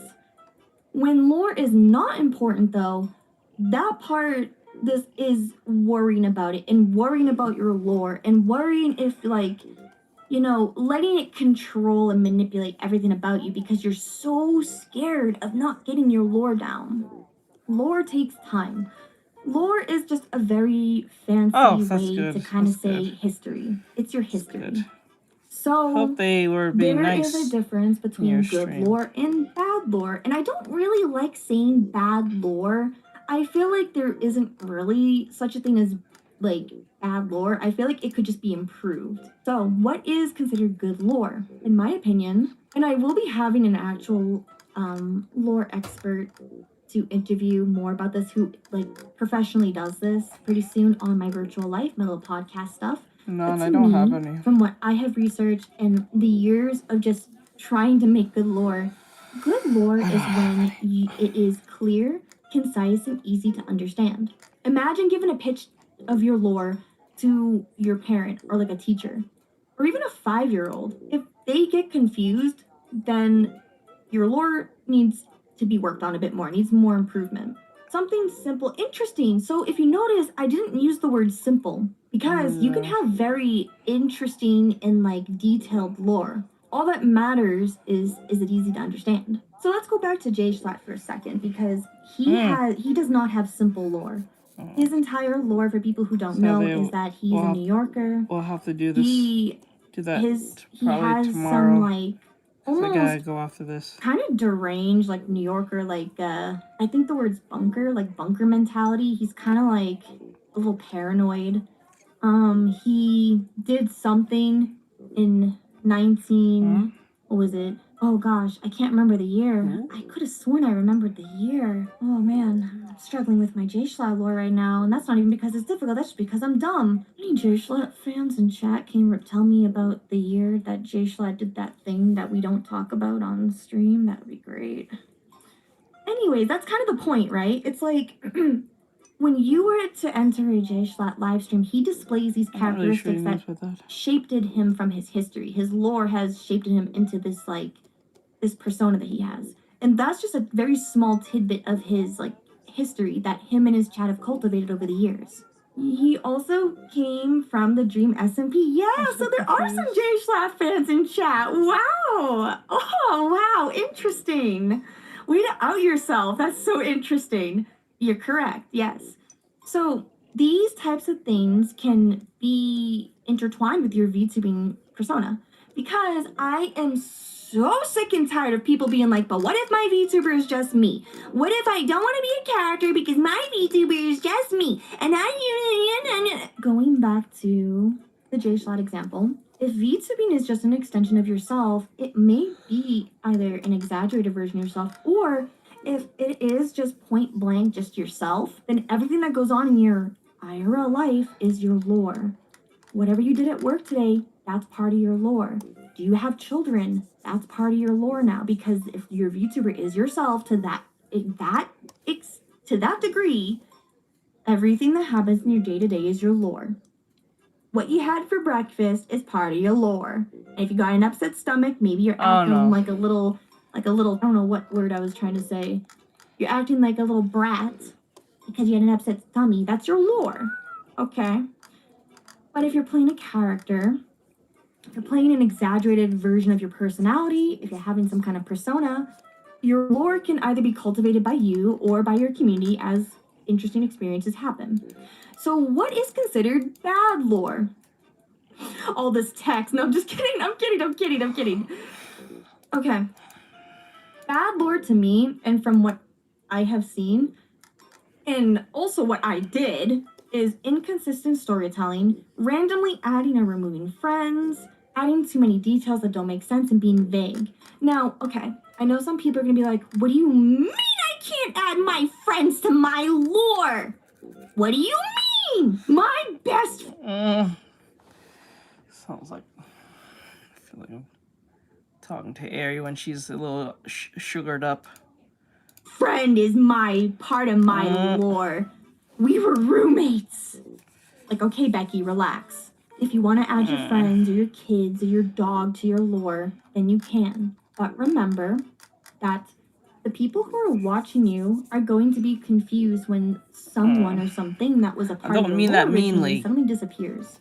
For example, I made the mistake of adding my dog Momo to my lore years ago, and well, spoilers, she passed away. Now I have a model that has my dog as part of my VTuber model, and it looks just like her, so I have a constant reminder of my dead dog with my model. You can kind of see where that kind of like has a continuity issue, right? Like, I hope that makes sense. Because it's like a similar feeling when your favorite show starts killing off your favorite character, just, for why not?